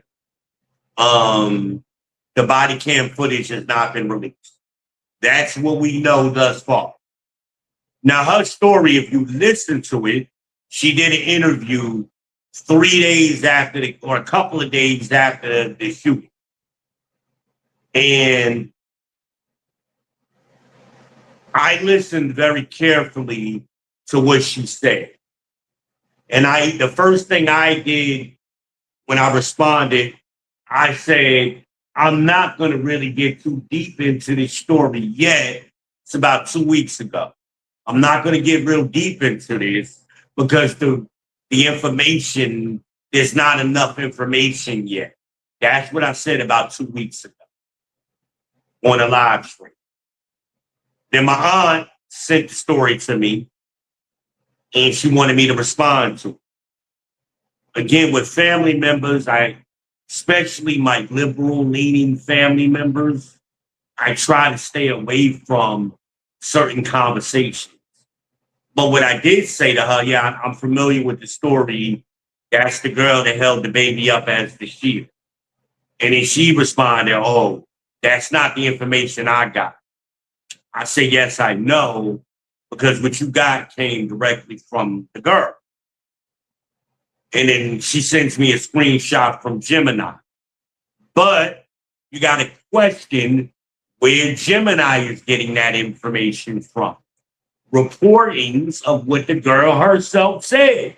Again, there's no official information been released yet, and there won't be for a while, unless it generates like pressure on the officials to release it soon.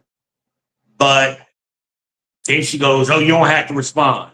And I haven't heard from her in a day or two. But usually she and I text on a daily or every couple of days we text. So I don't know if she got mad at me. That's what it kind of seemed like. That's what y'all do. Y'all getting y'all feelings, Black people, especially y'all liberal-minded people, hear something you don't like, and you give an emotional reaction. And all I'm doing is giving factual information. That's the reason why the baby got shot and the driver got shot, because she held the baby up. If the baby, and you can look at the pictures of the car. There's the girl said, oh, and somebody else said it too. Only the passenger side was shot up, or something, or one side of the car was shot up, right? And she was going the other way. But if that's true, how is there a bullet going through the windshield? If the cops was only on one side, how did the bullet come straight on through the windshield? That means there had to be a cop also in front of the car. There was also bullet holes through the back windshield.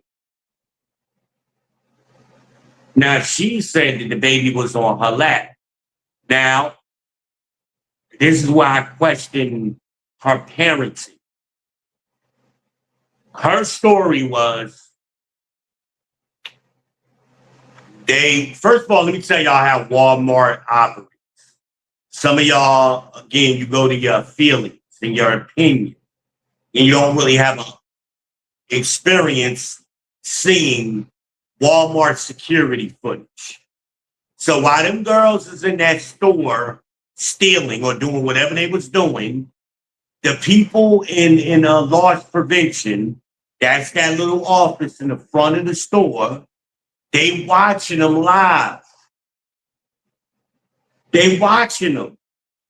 And they wait for them to see if they're going to go to the register and pay. And if they don't pay, they're going to have somebody waiting, usually police at that point, or loss prevention at the front of the store. This particular time, I don't know this to be true. It was either loss prevention or the police. But either way, police was called. They called them police when them girls is in the back by the diapers. If you know the layout of Walmart, diapers are always in the back of the store. In the back. Always. Right? So let's move on. And I've been going to Walmart Supercenter since the 90s. It's always been the same. It ain't changed. Then, so they walking out the store without paying for nothing, and they got stopped. Now, the baby mama kept walking because she gave her story. I kept going because it ain't had nothing to do with me.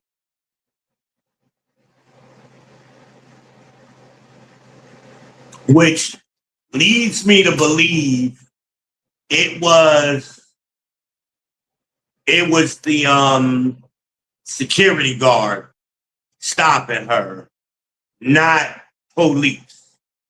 Because police would have not let her keep walking. She would have got stopped. She would have been able to just say, oh, I ain't had nothing to do with it, keep going. Not with no police. And damn sure not in Mississippi. Now, she probably got away with that with the security guard. We don't know. We'll know when the body cam come out. Speculation on my part. Deductive reasoning. So the girl, by her story, the other girl is there talking, and at some point, and the baby mama keeps walking to the car. So based on that information, based on that information, she should have got to the car first, right? We don't know. Now, there's video cam footage that shows her door is open as the car is backing up or pulling off. When the car is in motion, her door is still open. And so I'm like, why was her door open? You know, because it looked like the other girl or the driver got to the car first. I don't know. That's a mystery right now. So also, why didn't she put her baby in the car seat? Allegedly, there was a car seat in the back. Why didn't she put, I mean, even if she's don't have a job on Section 8 or any of that kind of shit, they give them free, the hospitals give away free car seats and shit. You know, them girls get everything. They get everything. A crib, bassinet, There are places that even give them free diapers, churches. So this is like nonsensical to me. But you got people that what's the girl? Miami. What's that song she got out with boosting and scamming? Computer. What is the song by called Boosting and Scamming? The artist's name is Miami. What is the name of that song? I'm not finding a song called Boosting and Salmon by Miami, but I found a song called Bazooka by Miami XO, released in 2025. It's a viral hit with a satirical tone. It's a female rapper, and her name is Miami or Young Miami or something like that. And her song is Boosting and Scamming, something like that. Got it. The song you're looking for is Boosting Employees by Young Miami. It's a track where she raps about scamming and boosting, which matches what you described. Want to hear it? Yeah, play a little bit of it. I couldn't find Boosting Employees, but here's some other music by Young Miami. Computer, stop playback. So it's boosting employees or something. And basically the song is about boot stealing and scamming. That's the culture with these young people. So I don't know if that had some influence on what these girls was doing, but that's the thing among young people today, right? And I'm trying to keep an eye on the comments, y'all. That's why I keep looking down at this phone. Because I don't want TJ fussing at me. So shout out to TJ through the Fire Podcast. Make sure y'all subscribe. Make sure y'all subscribe to Amanaj. She's here as well. To Amanaj Speaks. Now,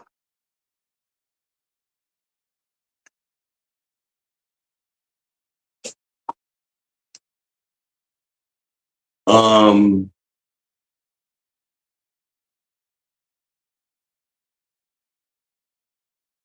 on, my kids is out there playing in the parking lot.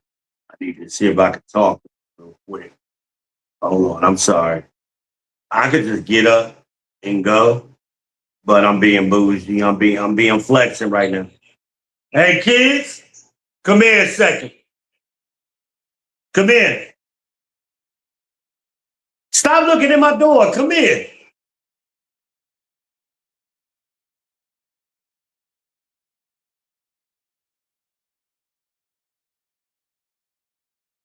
Come here.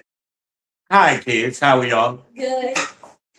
Y'all wonder what noise is coming Person from, right? detected at front door. It's coming from the doorbell camera. Oh. Person Yeah, detected at so I can front speak door. to y'all through it. Oh, you want me to take out the trash? Not now. I got to clean out my refrigerator. Okay. I'm not going to do it today, but I'm going to do it tomorrow. So probably tomorrow around this time in the afternoon, I have something for y'all. Okay. Y'all all right? Yeah. Y'all ain't spend that money I gave y'all, did you? Me? Yes, you did. I know you did. Yes, you did. And I told you not to. What?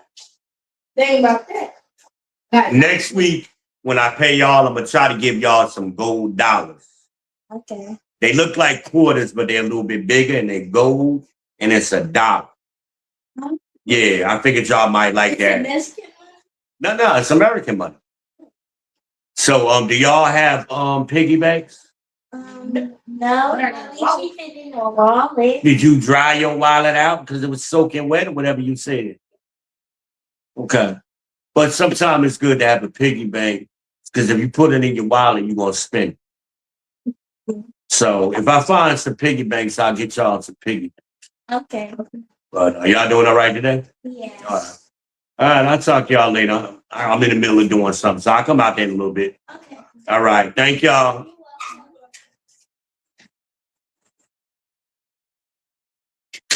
I'm sorry, y'all. I had to talk to my kids. Person detected at front door. Those are my next door neighbors' kids. They live directly across from me. and they helped me out with little stuff, especially when I wasn't walking good. They would check my trash, and they still do. So I pay them $5 a week. They check my mail and they check my trash out, and I buy them candy and snacks. And if I go to Dollar Tree, I ain't been to Dollar Tree in a while. I get them all kind of shit from Dollar Tree. I go in the toy section and go crazy for them. I bought them the big chalk so they can write on the ground, and frisbees and footballs and what things they can shoot water. And I'm a punk ass parent. Like I tell y'all, y'all think I'm so mean. I tell y'all one thing: I treat women very good, and I treat kids very good. I go all out. So I'm getting next week when I pay them. To me, paying them a $5 bill is a little corny. I want to do something special. So I'm gonna give them $5 gold. That means I got to make it a point to go to the bank. So I'll do that. There's a bank right across from where I go to the store. Right across from the 7-Eleven. So I'll see. I'm trying to zoom in so y'all can see them out there playing. Y'all see that? Wait a minute. Let me turn this sideways. I'll turn this sideways. That'd be. And they mom be out there. But when she know I'm watching, she don't know, that gives her freedom to do some things. Hold on. I'm trying to make sure y'all can see it. That's my doorbell cam, and straight across is they out there playing in the parking lot. But that car, where that car is, that's their grandmom's car. So anyway, I keep an eye on them. We live in a cul-de-sac area in the cut. So only people that really live back here come back here. There's no through traffic. So it's safe for the kids, but still, I'm still a father, and I'm always watching. My front door is always open. Their door is open. So they got a doorbell cam. I got one. They doorbell cam recording me. Mom recording them. So, and I also got a bulb cam where I could zoom in on the other apartments too. And the way my bulb cam works, I got it off of TikTok. It's pretty cool. It was like 15. Everything is $15. It was like $15 free shipping, and it'll detect motion. So wherever the motion is at, it'll zoom in to that motion. It's pretty cool. It works very good for an inexpensive and $15 camera. It works very good. Now, when I move back to Charlotte, I'm probably going to get a Wise bulb cam, because I need an extra one anyway. I want one that's going to be on my front and one that's going to be on my back door, because my back door got a deck on it. So I definitely want one on my back door. I'm gonna do the whole security thing because I don't want nobody to be able to put a crowbar or a screwdriver underneath the sliding door, stomp on it, and that allows them to lift the door off the hinges. Now, there's a little $20 device you can get from Lowe's or Home Depot, and you can install it with a power drill, and it prevents the door from being lifted up off the track. I used to design security systems at one point, and I always recommended to people to go buy that device when they had a sliding door. The number one way people break into your house is through your front door. The number two way is through your sliding door or your back door. Yeah. So I'm always, cognitive, especially when I'm physically there at a person's house.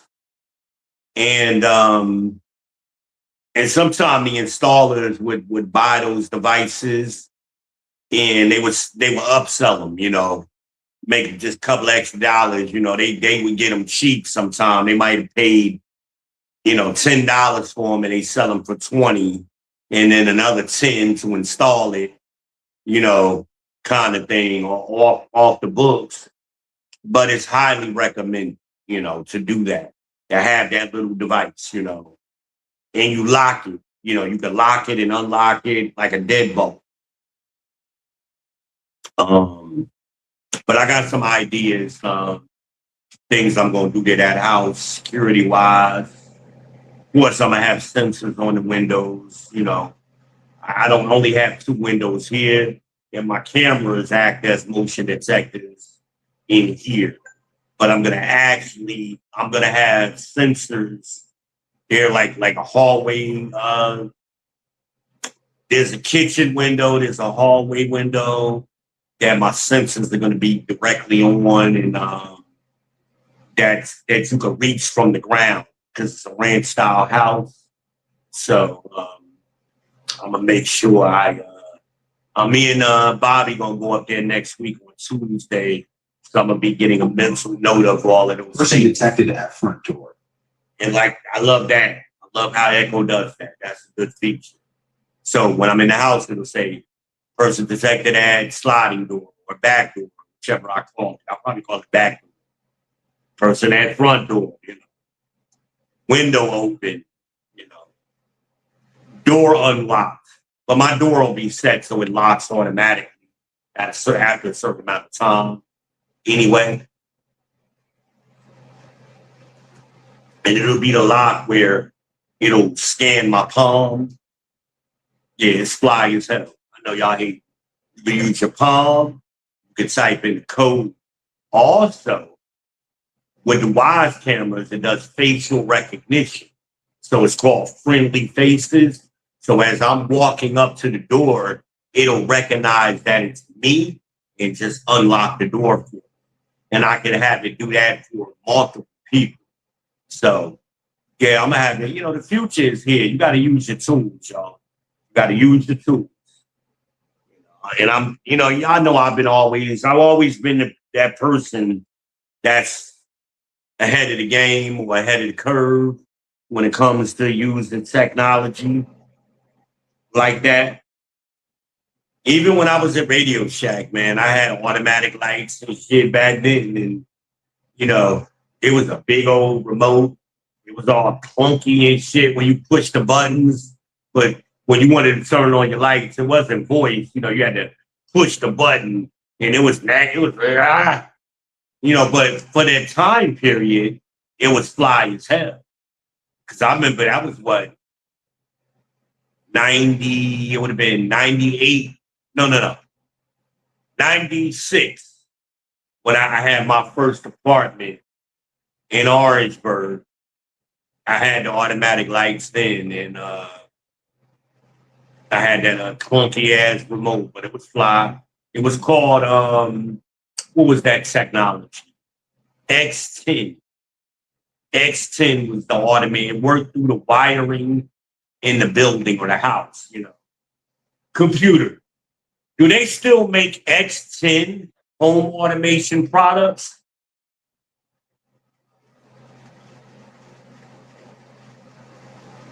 X10 home automation products are still available, though the company has changed ownership.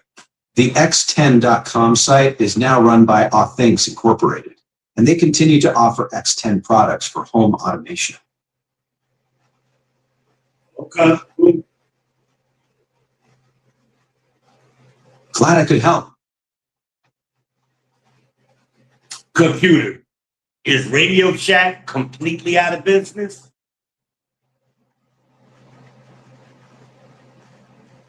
Radio Shack isn't completely out of business. It now operates primarily online and through franchisees, focusing on electronics and tech accessories.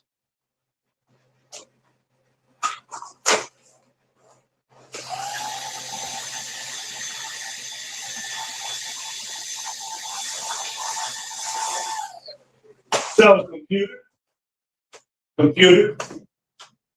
Are there any more Radio Shack stores?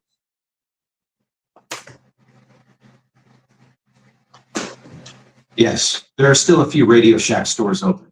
Would you like to know where to find one near you? No, just out of curious, where are they located? Well, I found a Radio Shack store in Charleston, South Carolina.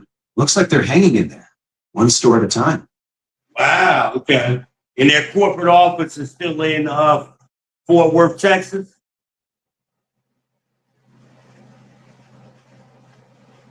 You're right. Radio Shack's corporate office is still in Fort Worth, Texas. It's now located at 1000 Terminal Road, just north of the Stockyards area. How many stores do they have in existence?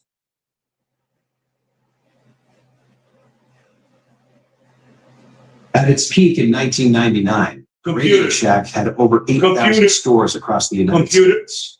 How many stores do they have now?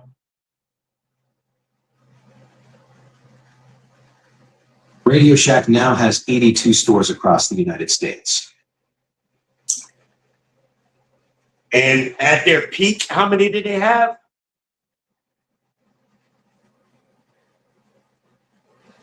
At its peak in 1999, Radio Shack operated over 8,000 stores across the United States, Mexico, Canada, and several other countries. Thank you. Happy to help. That's a big drop from 8,000 to 82. That's a big downgrade. But I didn't know they even had it. And especially the closest one to me, I guess, is Charleston. That's surprising. Very surprising. But they made bad decisions. Another conversation.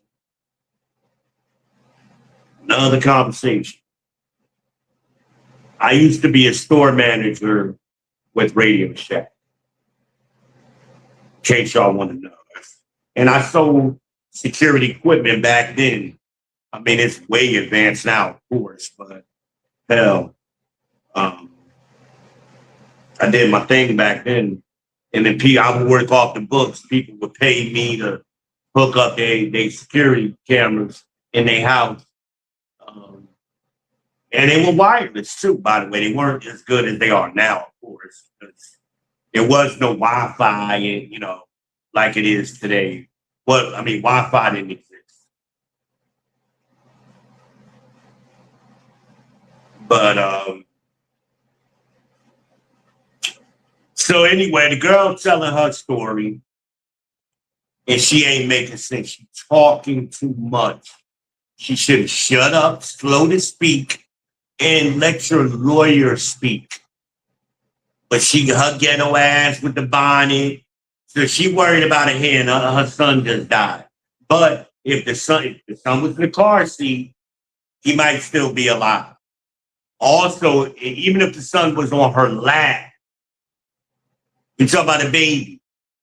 If you see how high up that bullet hole, it would have been, she had to held the baby up by her own admission. What is that? That's her. She thought that if she held the baby up, they wouldn't shoot. That's using the baby as a shield. I didn't say they already started shooting and she tried to stop a bullet. But a shield is you hide behind the shield. But see, y'all don't know what words mean. So y'all get in your mind that, oh, they were shooting and she lifted the baby up so she wouldn't get shot. It's not what I said. What I said is she lifted the baby up as a shield. She's hiding, and many other people have come to the same conclusion, even some of the lawyers who have reviewed the case or who spoke on it so far. They said the same thing. As a parent, you see people with guns and they get their guns out. You don't lift your baby up. You cover your baby up, set the baby down lower, if anything, by your feet. Horrible parent is as I say. But never, in my experience, right? And this is just some words of wisdom for y'all.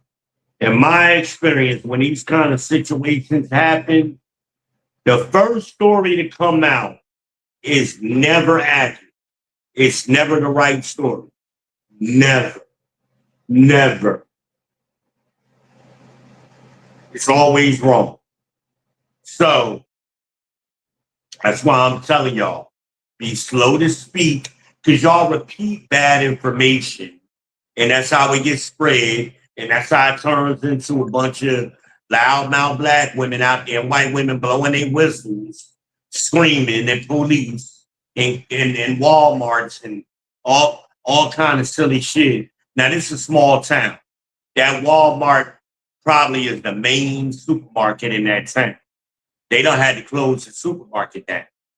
So now people got to drive away, further away to get their groceries because y'all want to react to something that you shouldn't be reacting to at this point.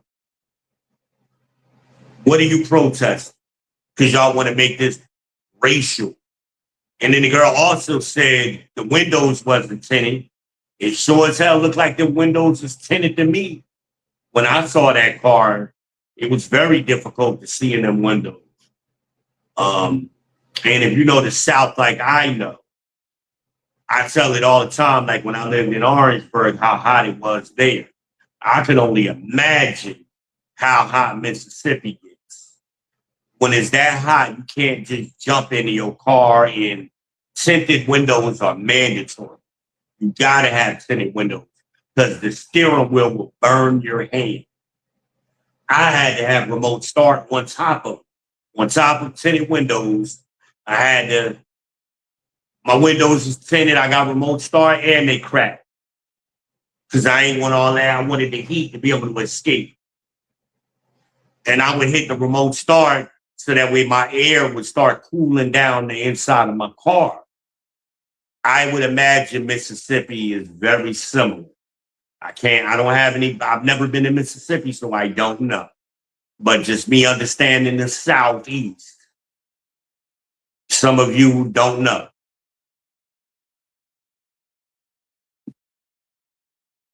So when she made it a point to, like, sometimes people talk too much, she made it a point to volunteer that information. I'm like, that was odd.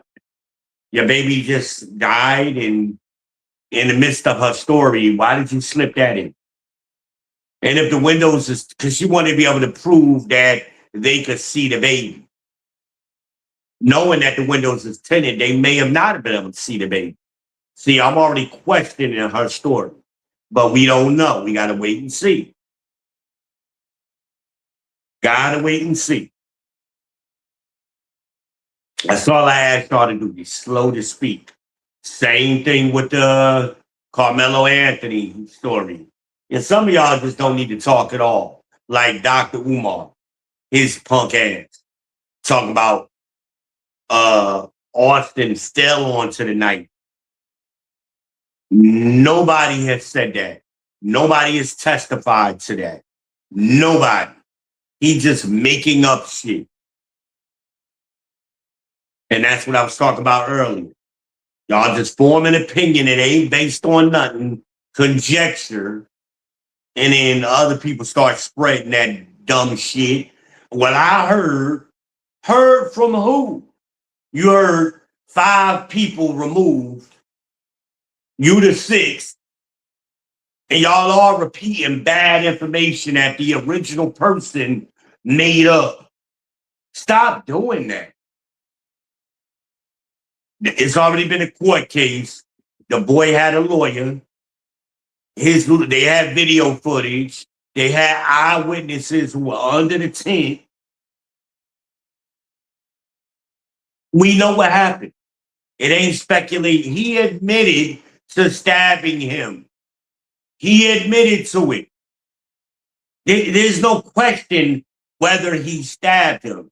The boy didn't fall on a knife like an accident. He stabbed him. He admitted it. That's why he tried to go for self-defense. But once again, because y'all don't read, y'all don't take time to understand things, as I spoke on that case. The reason it's not self-defense is because he could have walked away. So what? So what? Austin pushed Carmelo. Now he's outside of the tent. Just walk off. That's all he had to do. Shouldn't have been there to begin with. And he was a big kid. They both were big kids, and they both played football, both played defense. These wasn't no little boys. They both was about 6 feet tall. Was Austin a little bit thicker? Yes. I heard somebody lie. I think it was Dana from Jersey that be on with Joe Jackson. I think she said, or what? Maybe it wasn't her. I don't want to put it on her. Somebody said, tried to make it seem like the boy was 130 pounds. That means this kid would be smaller than me. I'm 150 pounds. That kid was about 65 to 175 pounds. And just because he weighed less don't mean he might be stronger than the other boy. He might could fight better. Like,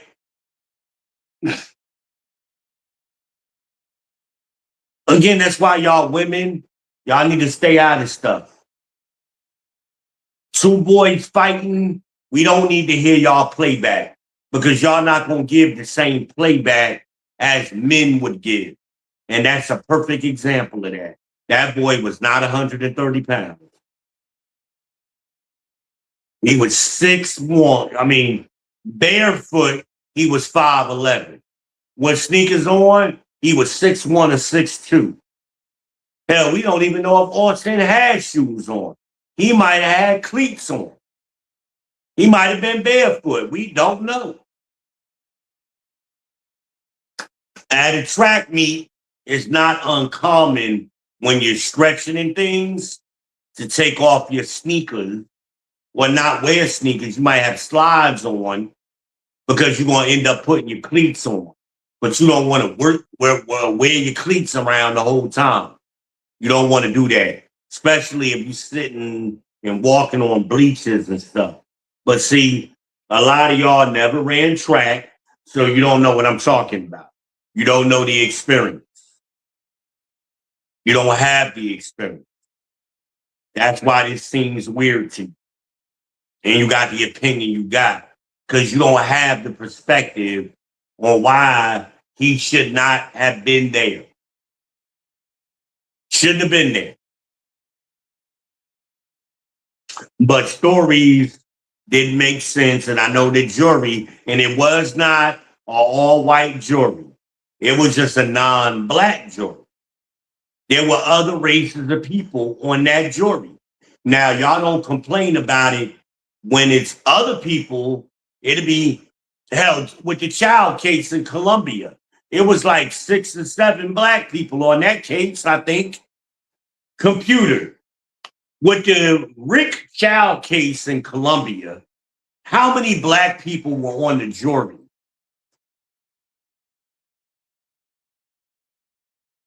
The jury in Rick Chow's case in Columbia had 7 black members. 1, 2, 3, 4, 5, 6, 7. Thank you, computer. I'm not sure what you're asking about. Thank you. Could you please clarify what you mean by what do people 5'7"? Thank I want to you. make sure I understand your question correctly. Thank you, computer. Anytime. 1, 2, 3, 4, 5, 6, 7, 8, 9, 10, 11, 12. 1, 2, 3, 4, 5, 6, 7, 8, 9, 10, 11, 12. But it was 7 black people on Rick Child's case. He Asian.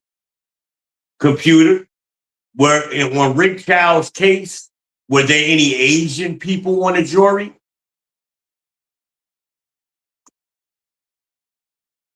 The jury in Rick Chow's case included 2 jurors of other backgrounds, which may have included Asian members. So if the makeup was 7 blacks, 2 other, and what would that have been? 3 white? That's right. The jury had 7 black members, 2 of other backgrounds, and 3 white members. So the vast, thank you. You're welcome. So the vast majority of people on the jury were black. We don't know if there was Asian people on it, and only 3 whites. Y'all ain't complaining that way. Y'all ain't got nothing to say, oh, it ain't fair to him. He should have had a jury of his peers. It should have been some Asians. Y'all ain't make that argument. That's how y'all hypocrites. A jury of your peers don't mean the same ethnicity, by the way. They pull it from the voter registration, driver's license, and other sources. They don't base the jury based on your ethnicity. That would be illegal, by the way.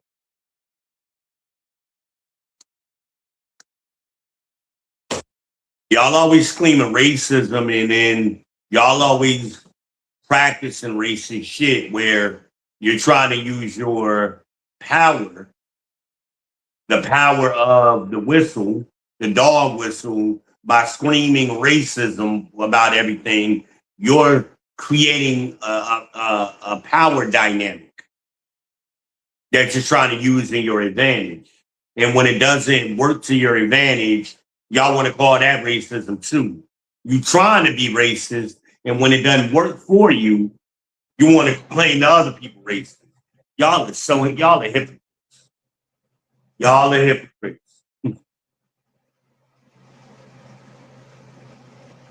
So he never did explain, by the way, on how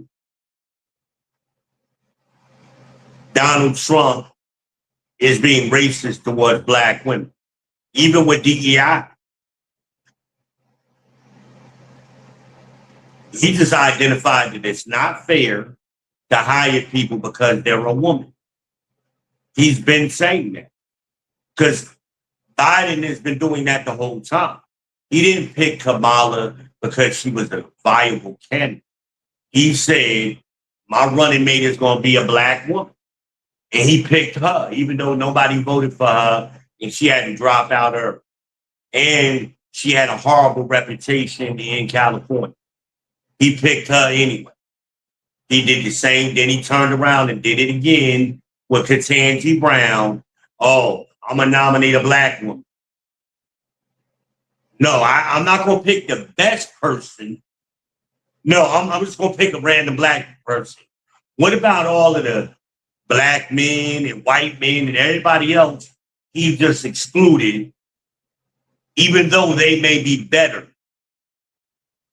And that's why we got Ketanji Brown, which is a lifetime appointment. She's horrible. She can't answer simple questions. For a Supreme Court justice, she is the worst. At least we got Clarence Thomas, who's very intelligent. She's just like a regular ass hood rat. So instead of her being a Supreme Court justice, she's an activist. Her only credential that got her nominated to the Supreme Court was that she's a black woman. And then they rammed her in there because the Democrats had the majority. Yeah. But when things work like that to your advantage, to black people, to a black person's advantage, y'all don't say nothing. Y'all don't claim foul. Or I worked in corporate America. I saw women, for example, I worked in sales. I saw women get promoted inside the sales department from outside the sales department. Meaning the woman worked in another department, never worked in sales. And they promoted her to a higher position, like operations manager, where you need to have sales experience.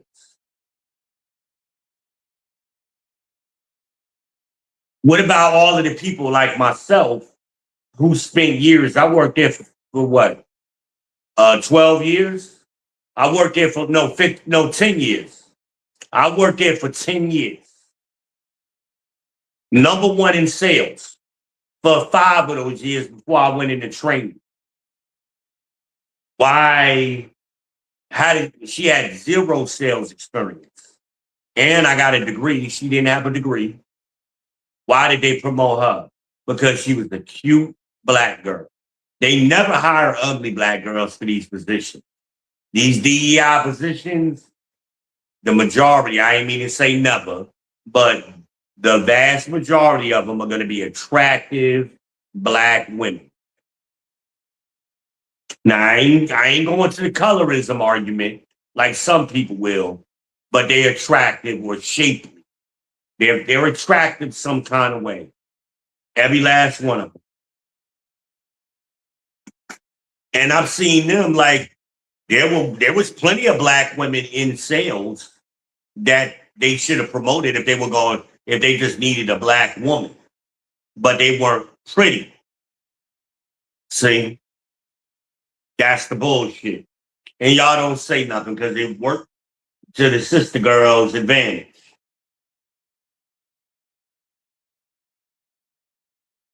And y'all gonna silence her anyway. Because I've had black women say it to me. That's a matter of fact, that was the first person that pointed it out to me was another black girl. She said, have you ever noticed that they always hire a certain black woman that looks a certain way? And the girl was like, did that girl ever? Because she asked me because I worked there so long. And in the whole building, I was like one of 10 people in the whole building that had been there as long as I did. So the girl asked me, she said, you heard so-and-so got the job, right? I'm like, really? And she was like, yeah. I was like, no, I didn't know that. She was like, you ever noticed that they always hire a certain look? A girl has a certain look. I said, say it. Go ahead and just say it. She said, they don't hire no ugly or lesser attractive when they do that. I was like, yeah, I noticed that. Well, I mean, no, at that time, I didn't notice that. I said, now that you say something, yeah, you're right. Everywhere I've gone, I always notice that. And usually, because white women like looking, they always got a fetish for black women. They won't marry you, but they want to fuck you. And they want to have eye candy. So that they do that. But when those things work to your advantage, y'all don't say nothing. Y'all don't go, well, why ugly girl Keisha ain't get the job? She been in sales the whole time, you know.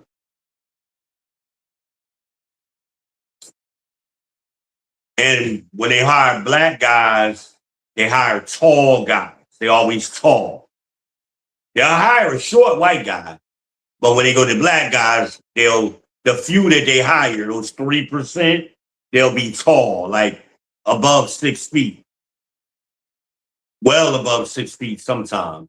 And I saw tall guys just get promotions because they were tall. Amanaz listening, she know exactly who I'm thinking about. That guy was about 6'4", 6'5", nice looking guy. He was handsome, but he shouldn't have been promoted because he was a hormone. And he caused number of problems in that place. I remember 2 girls fighting up in there over him. Anyway.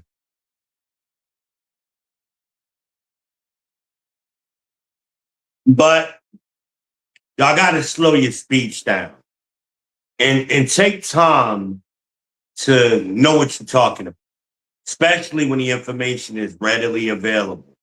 I'm just sitting here on my couch and I do more research than most of y'all. Y'all don't even try. And y'all listen, I was watching somebody's channel, and a guy called in and I'm like, did you watch the same shit we watched? Because his opinion was just so skewed. Like, dude, did you even hear what the mama said? Yeah, I heard her. Well, there you go. Same thing with the Carmelo Anthony thing. You do know he admitted that he stabbed the dude. You do know that the witnesses, and many of them were black, testified against him, even though the defense called him as a witness. On cross, they had to admit the truth. They wasn't even watching the tent. They was looking away from it. Some of them. Like, you do know they had interviewed potential jurors that were black, but some of them jurors said they were biased. They could not convict the boy, even though he wasn't eligible for self-defense because he had the option to walk away. So there is no self-defense. It was Dana, because Dana said something about stand your ground. This is not a stand your ground case. Not at all. And then she said, oh, but it's legal to carry a knife.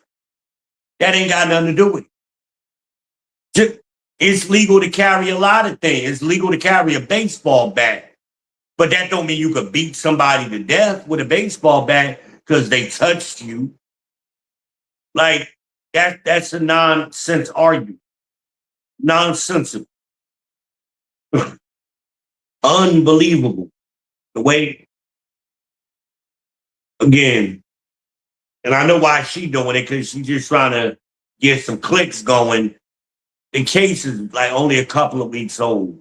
Y'all really got to be the first one to say something and do like I did. We really don't have no information. We're going to wait and see. And that's the end of it. Y'all putting theories in the ether, and then people watch your channel and they're going to repeat it. And then those people are going to repeat it.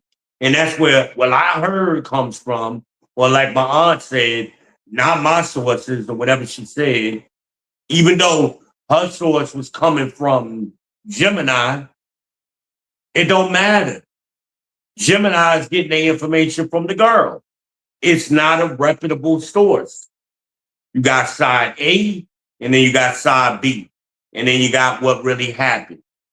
That's the way it works. And the first one to come out, side A, is usually wrong. I ain't calling him a liar. I'm saying it's wrong. I don't pick a case. The Marissa Alexander was wrong. George Zimmerman, he was wrong. The shit they said about Mike Brown was wrong. I mean, any of these cases, the Philando Castile, George Floyd, Eric Gardner, the very first information that came out with all of those cases was wrong. And then we started getting more information and piecing it together. Now, sometimes it's the police that releases information first, and they be wrong because they ain't had time to look at the evidence. They ain't had time to review all of the body cams, the Walmart cams. Because see, they got to subpoena Walmart. Walmart just don't readily give it to them. They got to subpoena Walmart. And then Walmart's lawyers are going to fight it. And then eventually they're going to give it to them. It's a process. But they got to get all of that information. Walmart, I mean, technically, Walmart could just release the camera footage. And then we'll see what the girl's stealing. That changes the narrative. Because the girl claimed they wasn't stealing. But they ain't had no receipt for nothing they bought. They had no bags for anything they bought. The girl never mentioned buying anything. Then what the hell you was doing all the way at Walmart, just window shopping? Again, we window shopping like the Belmont, the Belton kid in Columbia with the child case. He went in the store to the window shop water. Now these girls is window shopping. I got a headache. Window shopping. Shit, I ain't mean throw it that far. Window shopping the damn baby diapers. Even though they could have went to a damn church and bought them and got them diapers for free or got some money. They ain't know nobody they could have got $5 or $10 from to get some diapers for their kid. And then they showed a picture of the baby daddy. He looked just like we thought he was going to look. But at least he was smart. He didn't want his name to be given out. I wouldn't want my name on my picture. I'm grieving my son.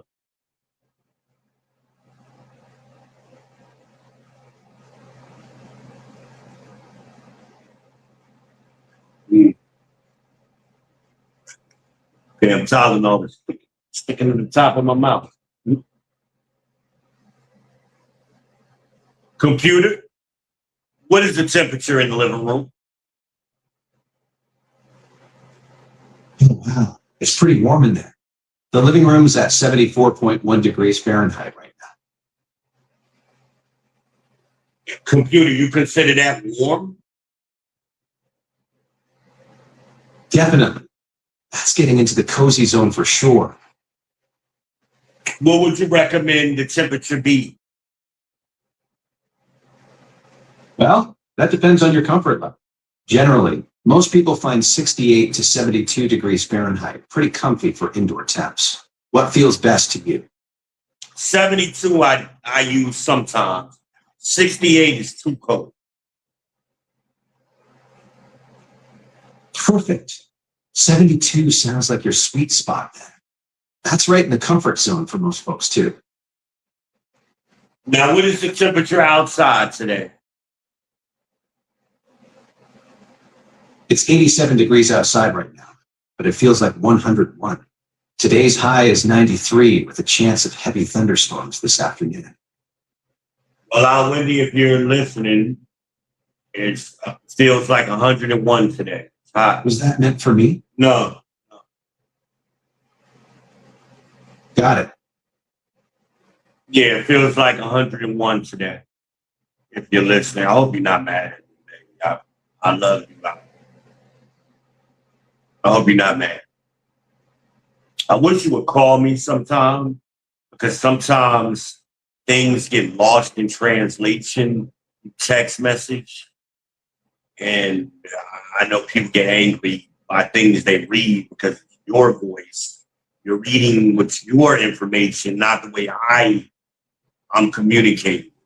And like I've been saying on here, all I'm doing is communicating the information I have access to. It ain't my personal feelings. And when it's my personal feelings, I say stuff. But we just don't have enough information. Girl held that baby up. She used that baby as a shield. She's hiding behind her baby. That's the shield. Computer, what is the definition of a shield? A shield is a piece of protective armor carried to defend against attacks. Is there another definition?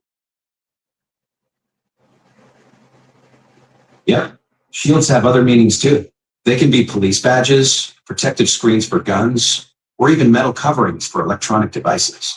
Want to learn where the word shield originally came from? Its history is pretty interesting. So, down in Mississippi, the baby that was shot, is it safe to say that the mother of the child held the baby up to use as a shield because she was trying to prevent the officers from shooting? Well, the situation's actually different than that. The mother was trying to show officers her baby was in the car, not using him as a shield.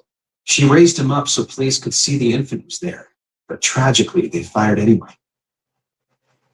Well, based on what I've seen, the windows were tinted. Right. Tinted windows definitely complicate visibility.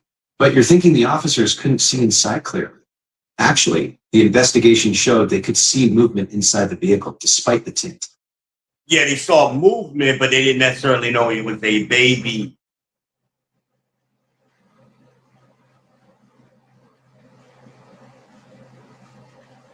Computer. They saw movement, but they didn't know it was a baby. Actually, they did know it was a baby. The officers saw the infant being held up, but tragically still fired. The investigation is still ongoing to understand it. It's an ongoing investigation. Have the police released information saying that? Right. The investigation is still ongoing. You're thinking the police might have released some preliminary info. Actually, they've been pretty tight-lipped about the details so far. So how do you know what the officers saw if they have not released the information?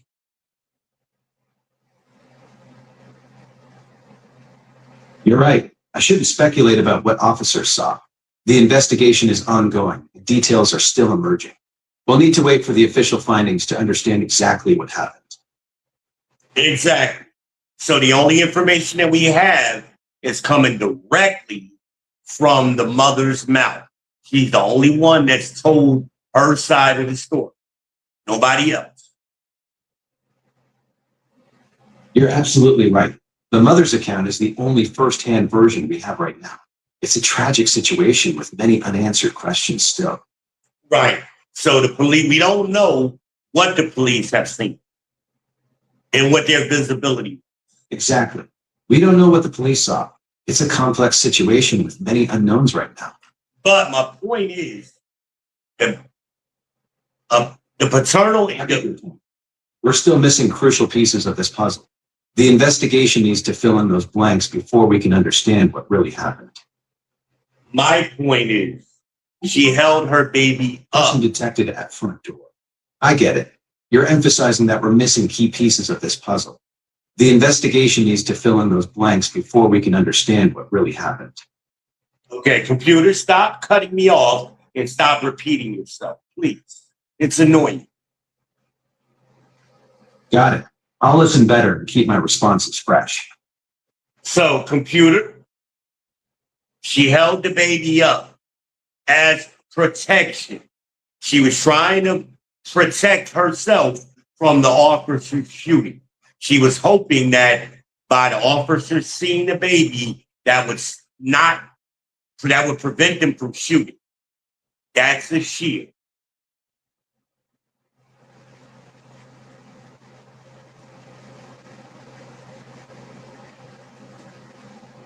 Correct?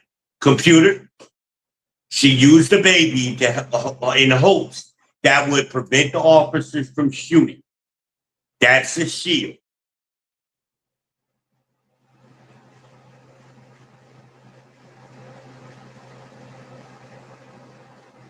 Computer, are you not responding? I'm working perfectly. Thank you very much. Person detected at front door. If something looks wrong, just let me know.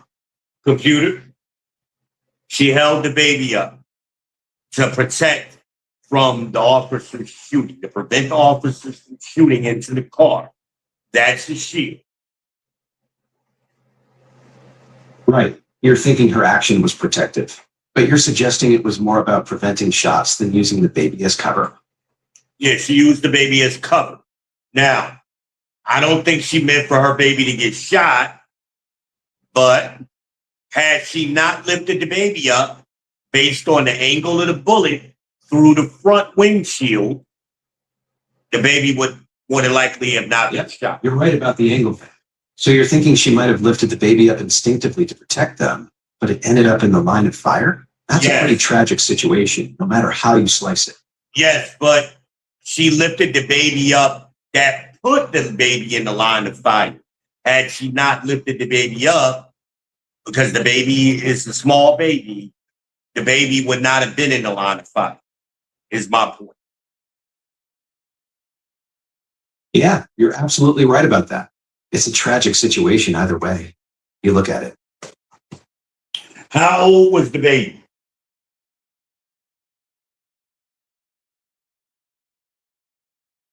The baby was 1 year old. Shit. Jeez. All right, thank you, computer. You got it.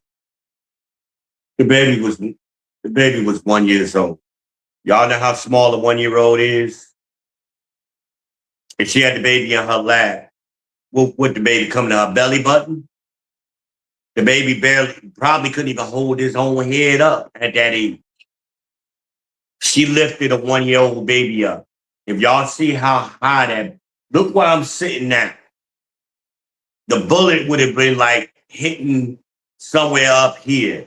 If the bullet just had came straight through and hit her, it would have hit her here and up, based on where it went through the windshield, right? She lifted the baby up.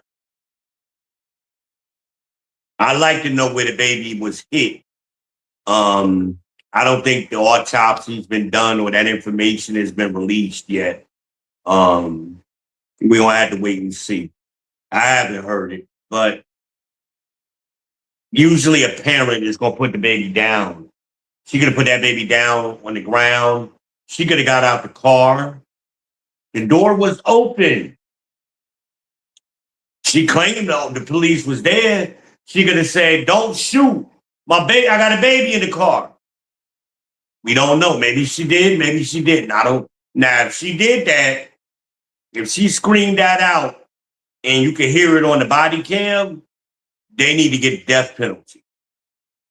See, I haven't made a decision one way or the other. I'm just saying, a couple of days after the doggone tragic shooting, you lost your 1 year old. She was mighty calm. Got her bonnet on her head, so she worried about her hair. I would have been in tears 3 days later. My 1 year old got shot, and it's my fault. But see, they can't take accountability.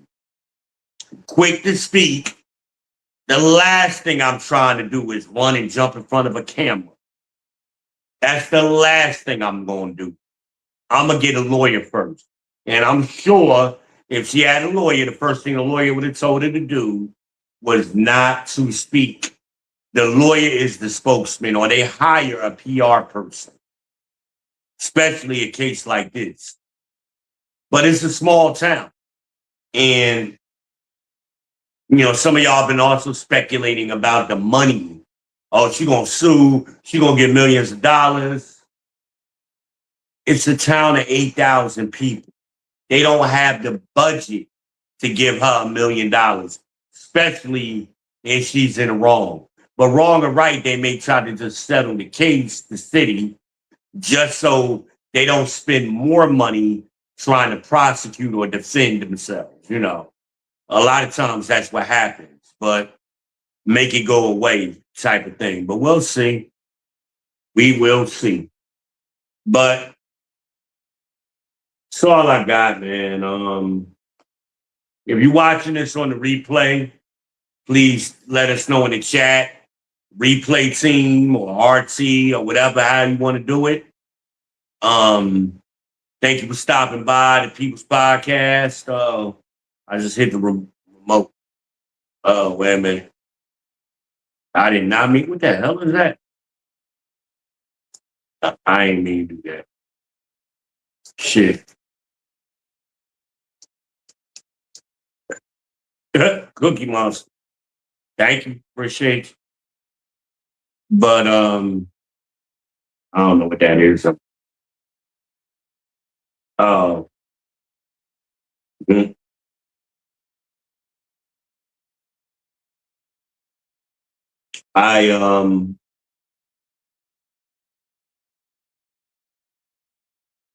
Misinformation is so pervasive in our community. or rather our demographic, our culture, and y'all just overreact, and you don't react to the things you should be reacting to. Y'all just don't react. Y'all let people gaslight y'all, as they say, and play in your face and give you misinformation and propaganda and social engineering, and y'all react. And people get hurt that way. How you think y'all got a mayor who ain't been in this country but 7 years up there in New York, in the largest city in America? He only been in the country 7 years, a communist. Unbelievable. But y'all only see things one way. What if you had a property? I know I'm running a little longer. What if you had a property? Maybe I'll talk more about this, but you saved all your life. my Aunt Wendy, for example, she owns my family house. She lives in one unit and there are two other units. Let's say she was renting those out for, I don't know how much she charged. Say $2,000 a month, right? That's $4,000 a month. But because of inflation and insurance goes up, all of this other stuff, insurance went up 15%. Inflation, hell, during COVID, went up to as high as 9%, right? So round that up to 10. So she had 25% bump on her cost to operate that house. But then now there's a rent freeze. So her tenants are paying the same amount, but she's getting less money in her pocket. That's not fair. She worked all her life. My aunt worked for the state of New Jersey all my life and saving up where she's in a position to buy a house, buy rental units. That's a business. That's an investment property. Somebody just took 25% away from you out of your investment, what she could put towards her retirement and use during her retirement. That affects how much money her disposable income. For her husband's retirement. Now just shrunk by 25%, her investment income. You be mad. But see, we only see it the other way, And then somehow it's Trump's fault and it's racism. What? Trump trying to stop the communists from doing shit like that because we believe as Americans in a free market system. You have the right to be competitive in the marketplace, not where somebody's putting their finger on the scale and by them doing so, it works against you.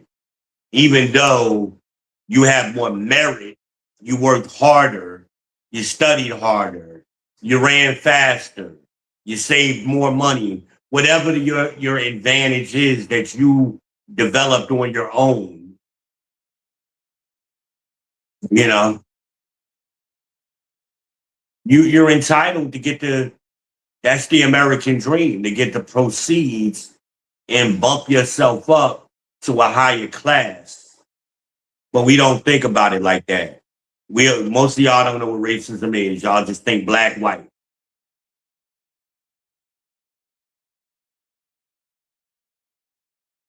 Unbelievable. Thank you for stopping by the People's Podcast. I am your host, V. Ben Israel. You can call me V. See you later.